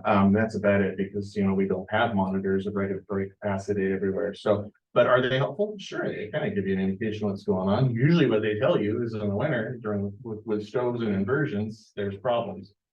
Sometimes they can be helpful for something around the sawmill company, but our basis is the regulatory information coming up the stack. We have other things that we hold them to that they're required in the permit, not just everything in the stack, you know, fugitive dust emissions and reporting requirements and throughput requirements and a whole bunch of other things. But that is certainly the basis for deciding it. Trying to think of what's some of the other questions. Is it what would be an indicator to like stop full permit? Or great question, and this is where we've been asked several times, and I try to avoid it because everything I say gets kind of used incorrectly and stated incorrectly. But you know, it's a permit that we issue violations right now. I think I don't know if you saw it was an attachment from the CAC committee, and I certainly have it brought with me. You can provide it. A list of all the notices of violations we issued for the last couple of years. To give you an idea, you decide for yourselves because it is really hard and impossible for me to say which ones are serious or not serious. Yeah, some are procedural, some are paperwork, some are emission violations, some are by their nature by the EOCPA. You categorize them as high priority violations. I think there's 4 in the last couple of years. So there's numerous violations and different entities get them. Different entities get less of them, like PG&E, because of the nature of the way they operate, or also the nature of the plant versus biomass. Biomass is very difficult to operate, especially in California, especially in a wet environment. That doesn't excuse it. We're a regulator. We just issue violations and keep them in compliance. So when I say in compliance, you know, it's a tough term, right? Because they've gotten violations. They're probably operating right now. The way the regulatory structure works is they give us certain information on certain days and we look at that. And so usually the tightest information that you can provide is like on a monthly basis to determine whether or not, you know, they're staying in compliance. We issue violations and that says you did this wrong on this day or from this period to this time or on this action, that kind of thing. So it can vary greatly on what those items are. If you look at that in the notice of violation page somewhere we have, it does vary a bit. Some are emission violations, some are procedural. There was a failure of the source test and their retest, so they're out of violation for the period of time they retested. So it's hard to say that they're not in compliance. They've had problem periods of non-compliance, let's put it that way. To get to the point of your question, if they were to have, you know, like right now, have problems and they're violating, the way the procedure and everything works is that once we find out about that and they're choosing to operate, especially if they're choosing to operate, you know, and to make and put profit over, you know, stopping, because they have the option of shutting down, even though it may cost them lots of money. If they choose to continue operating, then we have the ability to go to our hearing board and then have them shut down. So that is where I would say, okay, they're shut down. But there's other things that can cause that. You have to really get right to that point. Otherwise, up until then, it can be lots of violations. But there's certain violations that can trigger a lot more action. Sure, yeah. But it's kind of ticklish enough, not up for us to decide how many are bad and how many are good. You know, I've gotten those questions and it's quite complex, you know, because I would never say any of our violations should be ignored, but certainly some are procedural. We all know the differences, you know, between the ones that are emission violations tend to rise up a little bit more, or ones that are reoccurring, you know, that kind of thing. Like for instance, the other day they had emission problems. That was on startup. And so we take a look at that and drill down and make sure that they follow, correct work practices and that kind of thing, which is what the regulations say. And make sure they're doing what they're supposed to, and otherwise they get violations for that. But if they continue that poor operation, yes, we would then go to handboard and shut them down, and that would be a big issue. Hope that answers. But any other? But any other questions? Yeah, Brian. There's been talk about, the facility itself is pretty old. Like, how old is the boiler on that facility? Like late 80s, mid 80s. It looks like you're walking into like a Soviet era battle station. Yeah, it's Pretty much same as DG Fairhaven, Blue Power. Okay. I think it's all that era. And what would, upgrades are possible, right? Like they could, if we spent tens of millions of dollars, they could upgrade the facility. Yeah, cleaner. They could. They have to be careful to what upgrades they make though, under EPA rules. And then so we have to look at that and look at the dollars they spent. If it's toward improvement, great. But if it's toward upgrading the facility, there's a balance that they have to achieve. Otherwise, they're going to start going into resource review and because there's other things other than electrostatic precipitators. So Dwayne mentioned with what they currently have now. They have different control devices that they use in different stagings for that, but there are others after that that are even more beneficial. It's just they cost a lot of money and they're not required to put those on by law yet. So they have to be careful of how much they spend towards that endeavor, but there's things they could do to improve it. Okay.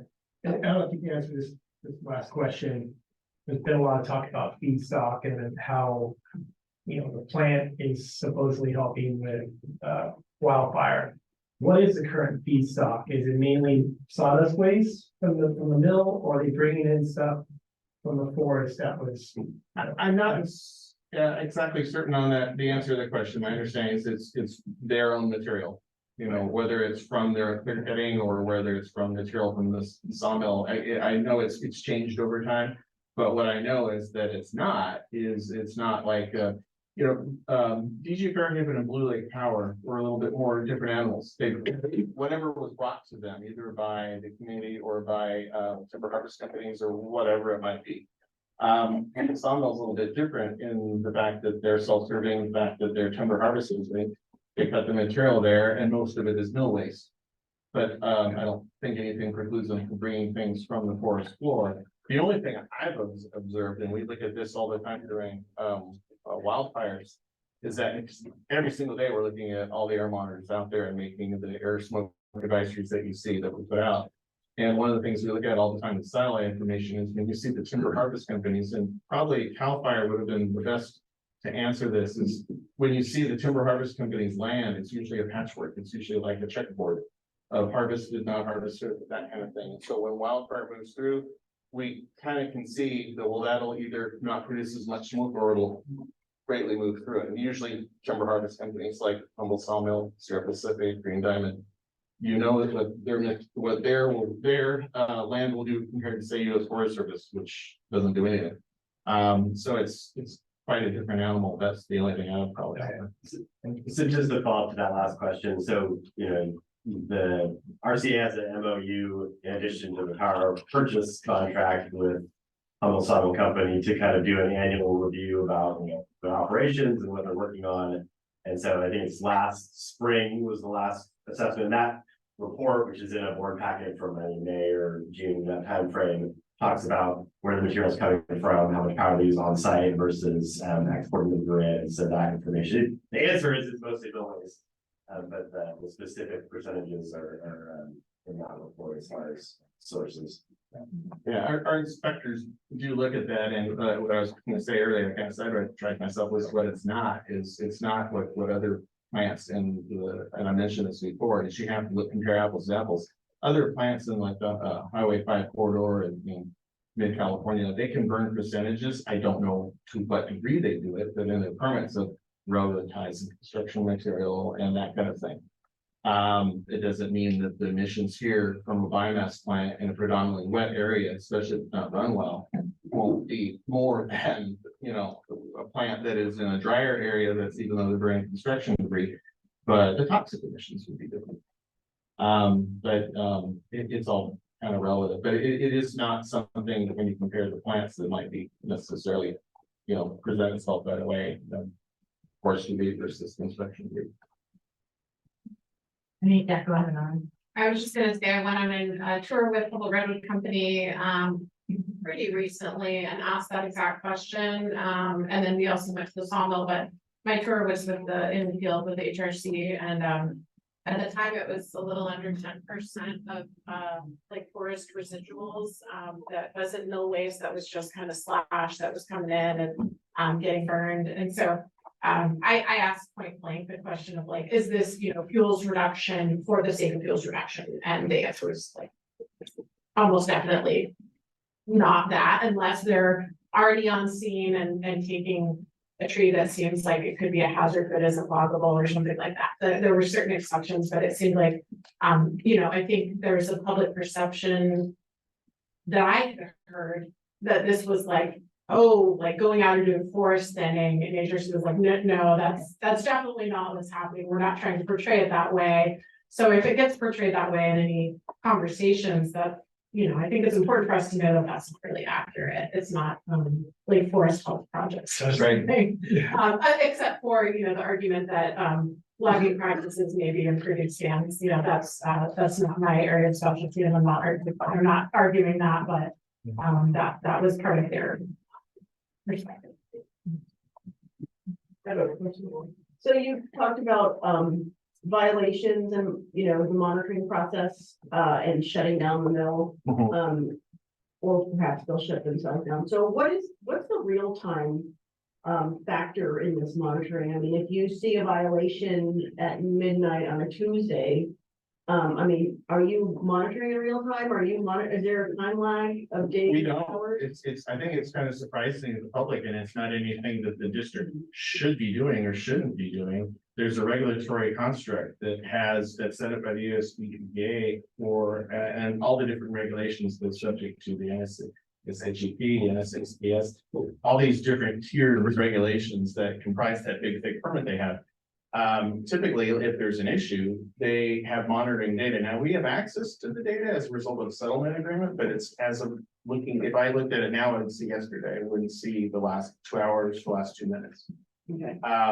So 24-hour lifetime. Yeah, but there's not a regulatory requirement to do that. With the shortest amount of requirement, I believe would probably, there's so many different reports and ways we can be notified.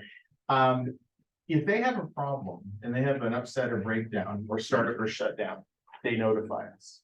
So if we get and we find that when they're notifying us, we're starting up boiler A, we're going to be introducing wood in 2 hours.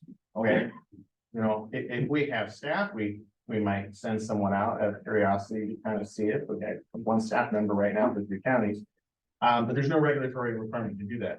So they turn in a report once a month saying, here's our data. And then they declare whether or not they're in compliance. And then our inspector can take a look at that. And then once every quarter, we take a look at all the information as well. So pretty much in a 30-day timeline.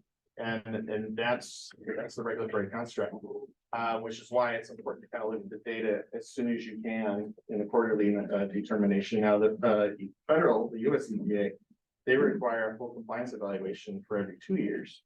So you can see that they're hoping that the structure and everything that you do, from work practices to the reports that they turn in, will lead towards flagging, indicating that there's a problem. But yeah, no, there isn't anybody watching. Now they're in their own control room. There's people there, and they can program different things on their screens. DG Fairhead had one, if I recall, one of the better ones, because most power plants are interested in making power, not worrying about other things like emissions and that kind of thing. And it is hard to have space on all those monitors for that. But they had something that would also give them indication of rolling averages and red flags and things that would pop up that would catch someone's attention who's solely looking at the produced power, going, "Uh-oh, I'm producing power, but my emissions are high too." Oh, yeah, for us, it's important. But there isn't anybody on our side comparable that's watching them on an hourly, 24-hour basis in that manner, nor is the data flowing in that way. Oh, if that answers, it doesn't give you a lot of comfort, I know, but It is following the regulatory structure of the permit. And then if you get a call from a community member saying, hey, something's really wrong over here. You know, I just walked out and had an attack or whatever. Right. So what do you do about that? That kind of is the same thing. So if we get a complaint and we have someone available, or we get multiple complaints, because usually that is an indication, especially if it's in an area, you know, it's not just for HSC, but it could be for open burning, it could be for PG&E, it could be for gas station. And we start investigating, you know, sometimes it happens, it's one of those things that happened, but then by the time they called, we go back out, it's gone, you know, that kind of thing. But we'll take a look at any breakdown report they called in or deviation report and challenge that, because there's so much that goes on. Every single time they have an emission violation or emission exceedance, they take a look at that to determine why. You know, not just because they said that, oh, we had a problem with, you know, fuel. What kind of problem? Was it a repeat problem? You can't have repeat problems. You have to fix it. So you can't have the same problem. Our ID fan broke. Well, okay, it broke the last 5 times. You get to play that card once. And so we usually investigate those to find out. Sometimes they lead to a notice of violation. They would have led to a notice of violation anyway, once we've got the report. But it does help us notice it's something that, you know, the residents might notice quicker. That's why sometimes the sensors, they're telling you what's happening outside the stack. So they kind of, but they're not that helpful, I guess, and you really need quite a few of them to kind of tell you a little bit more of what's happening, because sometimes it's what shows. But we do check it all out, we log those, and then we log our response to those. I think I indicated in the notice of violation report a summary of how many complaints we got. By no means am I saying that's a, you know, indication of their compliance. It's just for you to see, you know, I didn't know what folks thought it might be, 220, 2,000, 200, you know, that kind of thing. I don't remember what the number was. I think it was around the 20, something like that. Does that help? Any questions? Well, I understand this idea of when you say violations, but I've heard numbers thrown around this afternoon, today. 1,000, one person commented on 1,000 violations, another person commented on 2,000 violations. I saw some stuff in the staff report that said there was 2 pages of stuff in 2019. Till now, what's the difference between a violation and a citation? I mean, or do you count all these things that show up on the monthly report, and you go through all of that? Do you, at the end of that thing, say, well, you had 12 violations in that report? Is that kind of a violation? Really, a really good question, and we addressed it, talked a little about this at the CAC meeting, and it was again construed incorrectly in some articles and whatnot. We can issue 1 violation for one, or it depends on what it's for. If there's 100 exceedances every 6 minutes, say 100 what? 100 exceedances where you exceeded the regulatory numeric number or the standard, and you did it 100 times over a 3-hour period, something like that, we would issue 1 violation for that. 1 NOV, notice of violation. It doesn't mean we're minimizing it or making it only 1. It's a way to manage it. It's a lot easier to issue 1 for carbon monoxide that you exceeded for your entity for this many times on this day. Now, if someone only does it once per day and they do it for a week, we still might only issue 1 for that week, or we might issue 7 for that week. It's partly how we kind of manage to track it. We also have to interact with them and report it. So we generally tend to do it by week, usually by month. So in our world, it doesn't mean anything. It means it's simply a means to capturing them and then discussing them and settling them.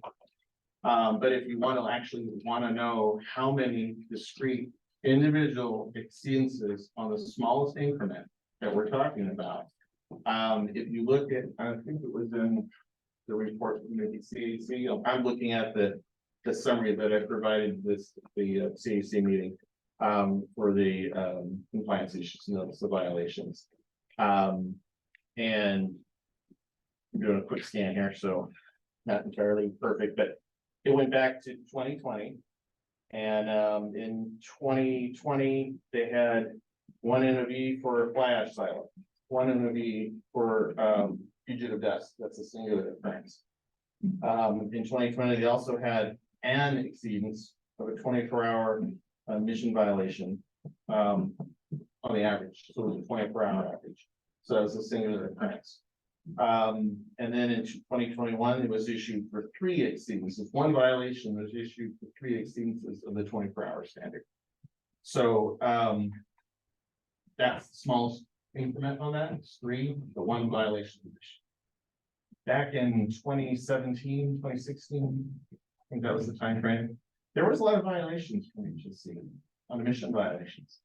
And we issued a $6.2 or $6.6 million settlement agreement with them.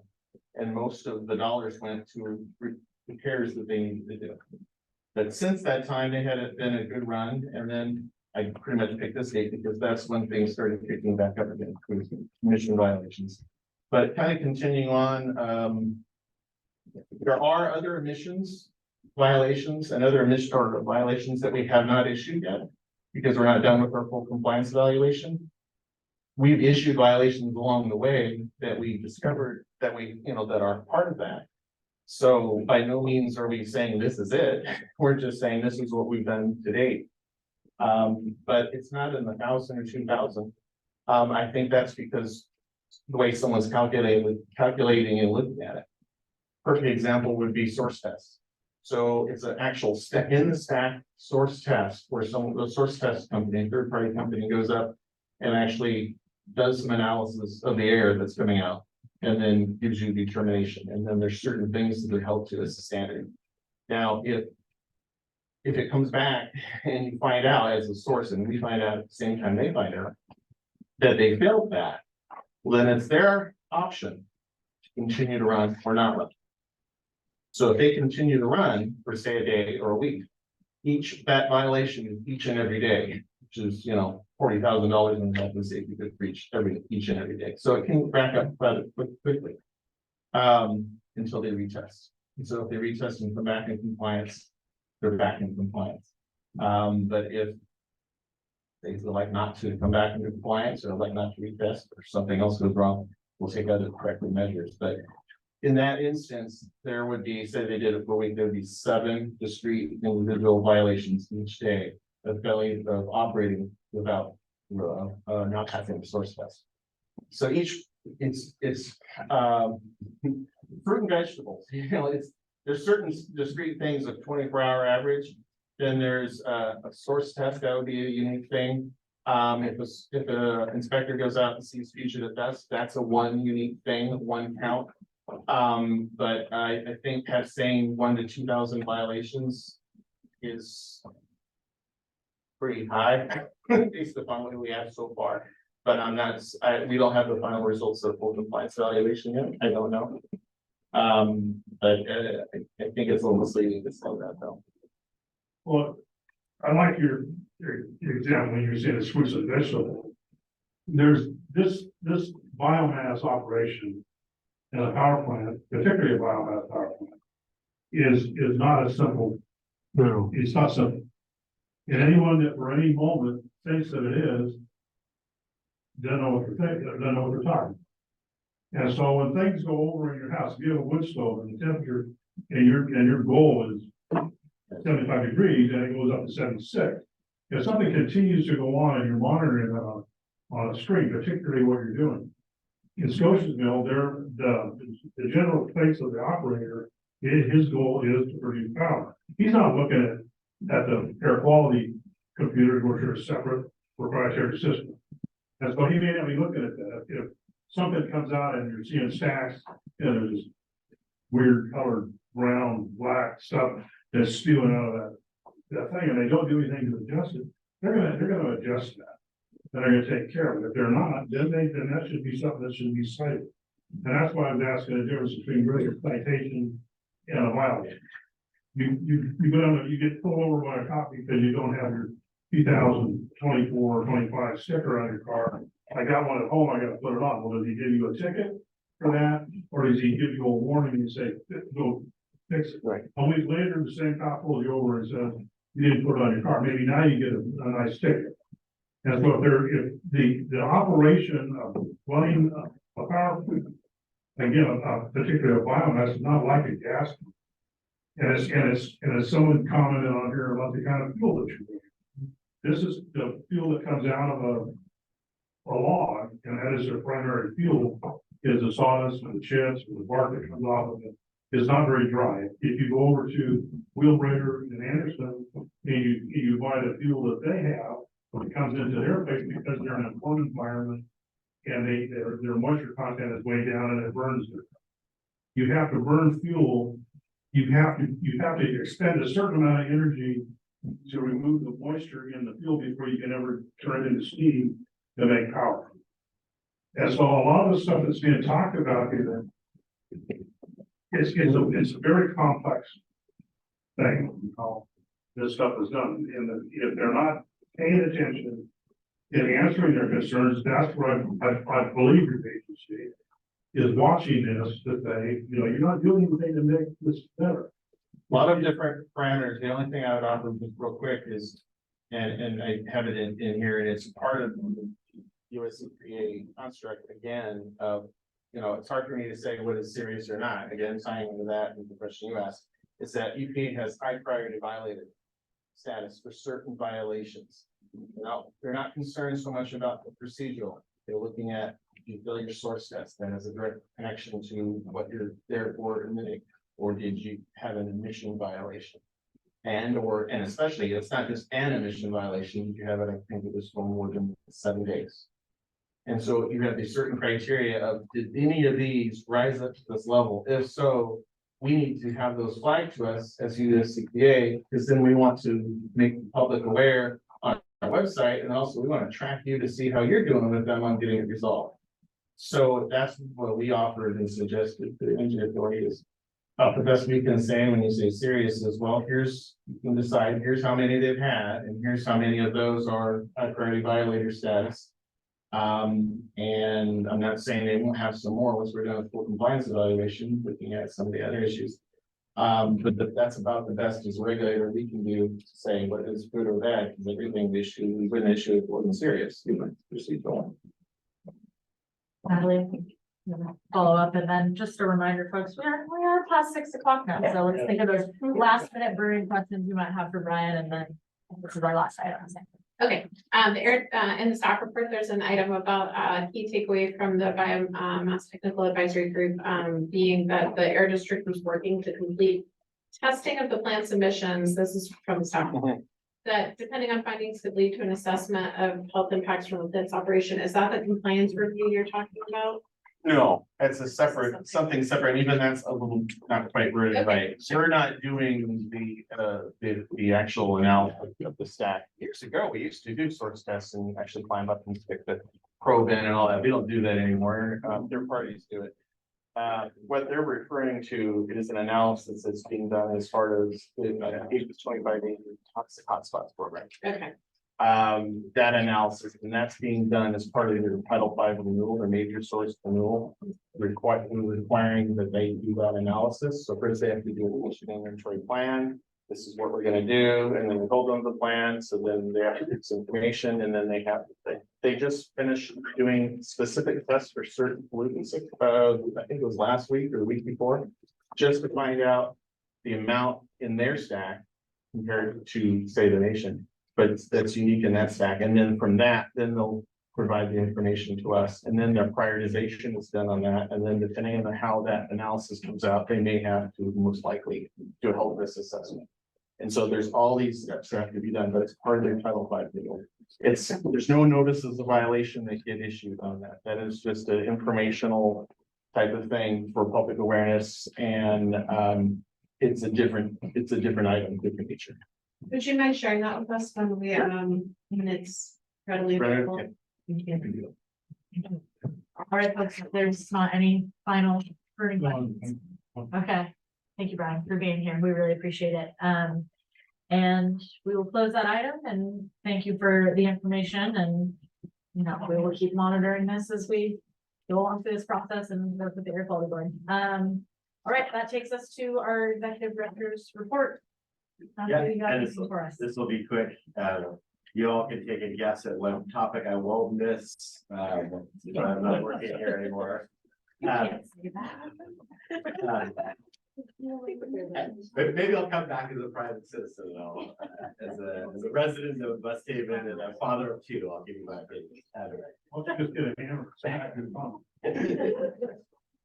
So one announcement is that at long last our e-bike rebate is launching, and so that's kind of you know, I think as you might recall, we had an initial round of it, and then we were waiting for the state rebate program to get up and running, so then we could kind of match those rebates so that people were kind of getting the best value. And you know, the emphasis of the program is on you know, particularly lower income customers being able to access e-bikes as a form of cost-effective mobility, and so that program is launching, and so you know, help let folks know if they're interested. That's finally available. And then other than that, just you know, since this is my last meeting, it's been a privilege to serve RCEA for the last 13 plus years, with 15 total. Back when I was the receptionist and Brian Wilson was going out and giving away free Christmas LED lights. That was all the rage in energy efficiency. So yeah, I hopefully have left things in a better spot than when I started, and I'm looking forward to watching you know, what the agency does next. And you know, I think you're all in good hands with a very capable team of employees who you know, are the ones that are really keeping things going and doing the great work. So I don't think you'll notice I'm gone too much, because things are gonna, I think, be quite continuing to be successful with the great team that you all still have. So thanks, and I'll see you around. You have left it in a better spot than at least when I showed up over 10 years ago. So it's a better place than a lot of that was maybe part of what was your effort in an expertise and game. I found that in my back of my file cabinet, which is very big, there was the first board packet from my first meeting in November of 2010 as executive director. And one of the items was cash flow, trying to pay bills, and you know, RCEA had a little rough period where it didn't have any reserves and wasn't able to you know, kind of cover operating costs, and I think got a loan from the city of Fortuna back then to kind of keep solvent. And so I'm glad to leave a $31 million equity line on the balance sheet, which 10 million of that is the microgrid. It's a lot to go from light bulbs to multi-million-dollar grants and all the amazing opportunities that RCEA has offered. So thank you, Matthew. Anything else on this before we move to our future agenda items? All right, future agenda items, anything to add? Repower Plus, how to incentivize Repower Plus, and kind of community outreach on that. Yeah. Yeah, I serve on the board for League of California Cities, and we spent hours debating SB 1999. Fixed flat rate, PG&E is, this bill by Irwin would basically cap the fixed rate at $5 to $10, 5 for people on care, 10 for everybody else. PG&E wants to do some upwards of $60 for those of us that are on care. So I don't know if we've analyzed that at all. We want to discuss it. It was a huge topic for 50 different council people. That's the flat rate, that's the fleet generation. Yeah, it's a flat rate, and we debated endlessly. And they get all the generation. Yeah, so I mean, it doesn't increase the bill, but it allows them to charge a bigger flat rate. And so I'm just curious what our stance is. Are people concerned? There's a lot of concern going on across the state. One of our partner CCAs developed a calculation modeling tool to look at what that proposed decision would do by geographic area income levels, because it's going to affect different parts of the state differently, and we are unique here without the, you know, summer load, with running air conditioners. So we do, Richard's team is gonna take on looking at those calculations to see specifically what it will do for Humboldt County. Cal CCA has been careful not to come out too strongly for or against it, because part of the area that it's really trying to serve is like the San Joaquin Valley, where there's a lot of low income, huge heat events, and they're not necessarily being served by a CCA. And so it's you know, it's a tightrope to not, you know, come out too strongly against it if it's serving a population that really needs help. But we do want to see what it'll do for Humboldt County specifically. Well, I think one of the main concerns is how it affects solar, people on solar, you know, like it increases their cost because anyways, it was quite a topic, so we'll hear more. Yeah, it's quite the topic amongst staff and other CCAs as well. Thanks. Thanks, Scott. Yeah, go ahead. May I just add, like, it might be a good time and like May for like a legislative roundup. That probably would be coming anyway at some point, but whenever there's kind of like a good sense of what's moving forward. I don't know if that's May or June or what, but I know that, you know, a lot of us are going to like the legislative conferences now and starting to hear about what's been picked up by, you know, our state and federal legislators. Great. And that's generally been the, like, you know, okay, once everything's kind of out, let's take a look at it, weigh in, and then, you know, the next report is going, so here's where everything landed, you know, if we take decisions and. And the legislative policy has, you know, an approach to, if things change quickly, to be able to work with, you know, the chair to be responsive, so we're not, you know, be slow to engage. I'd like to address one, we had a presentation, a few months back about the rate increase process. And I see we've had two, I think this year we're on our second rate. And the lady shared that it was gonna be probably 3 or 4. But how those rate increases are affected by gas and the generation, what's our RCEA's the generation side's contribution to these rate increases that the PG&E's put on the public? And how we can, so we can answer that when people ask, you know, what's about. Yeah, because a lot of it is often, you know, it's like they're undergrounding power lines and things that are not on our part of the bill, instead of separating out like this is generation, you know. All right, before we adjourn, our next meeting is going to be a special meeting for April. It's gonna be Monday, April 22nd at 3:30 right here. So with that, we are adjourned. Thank you, folks.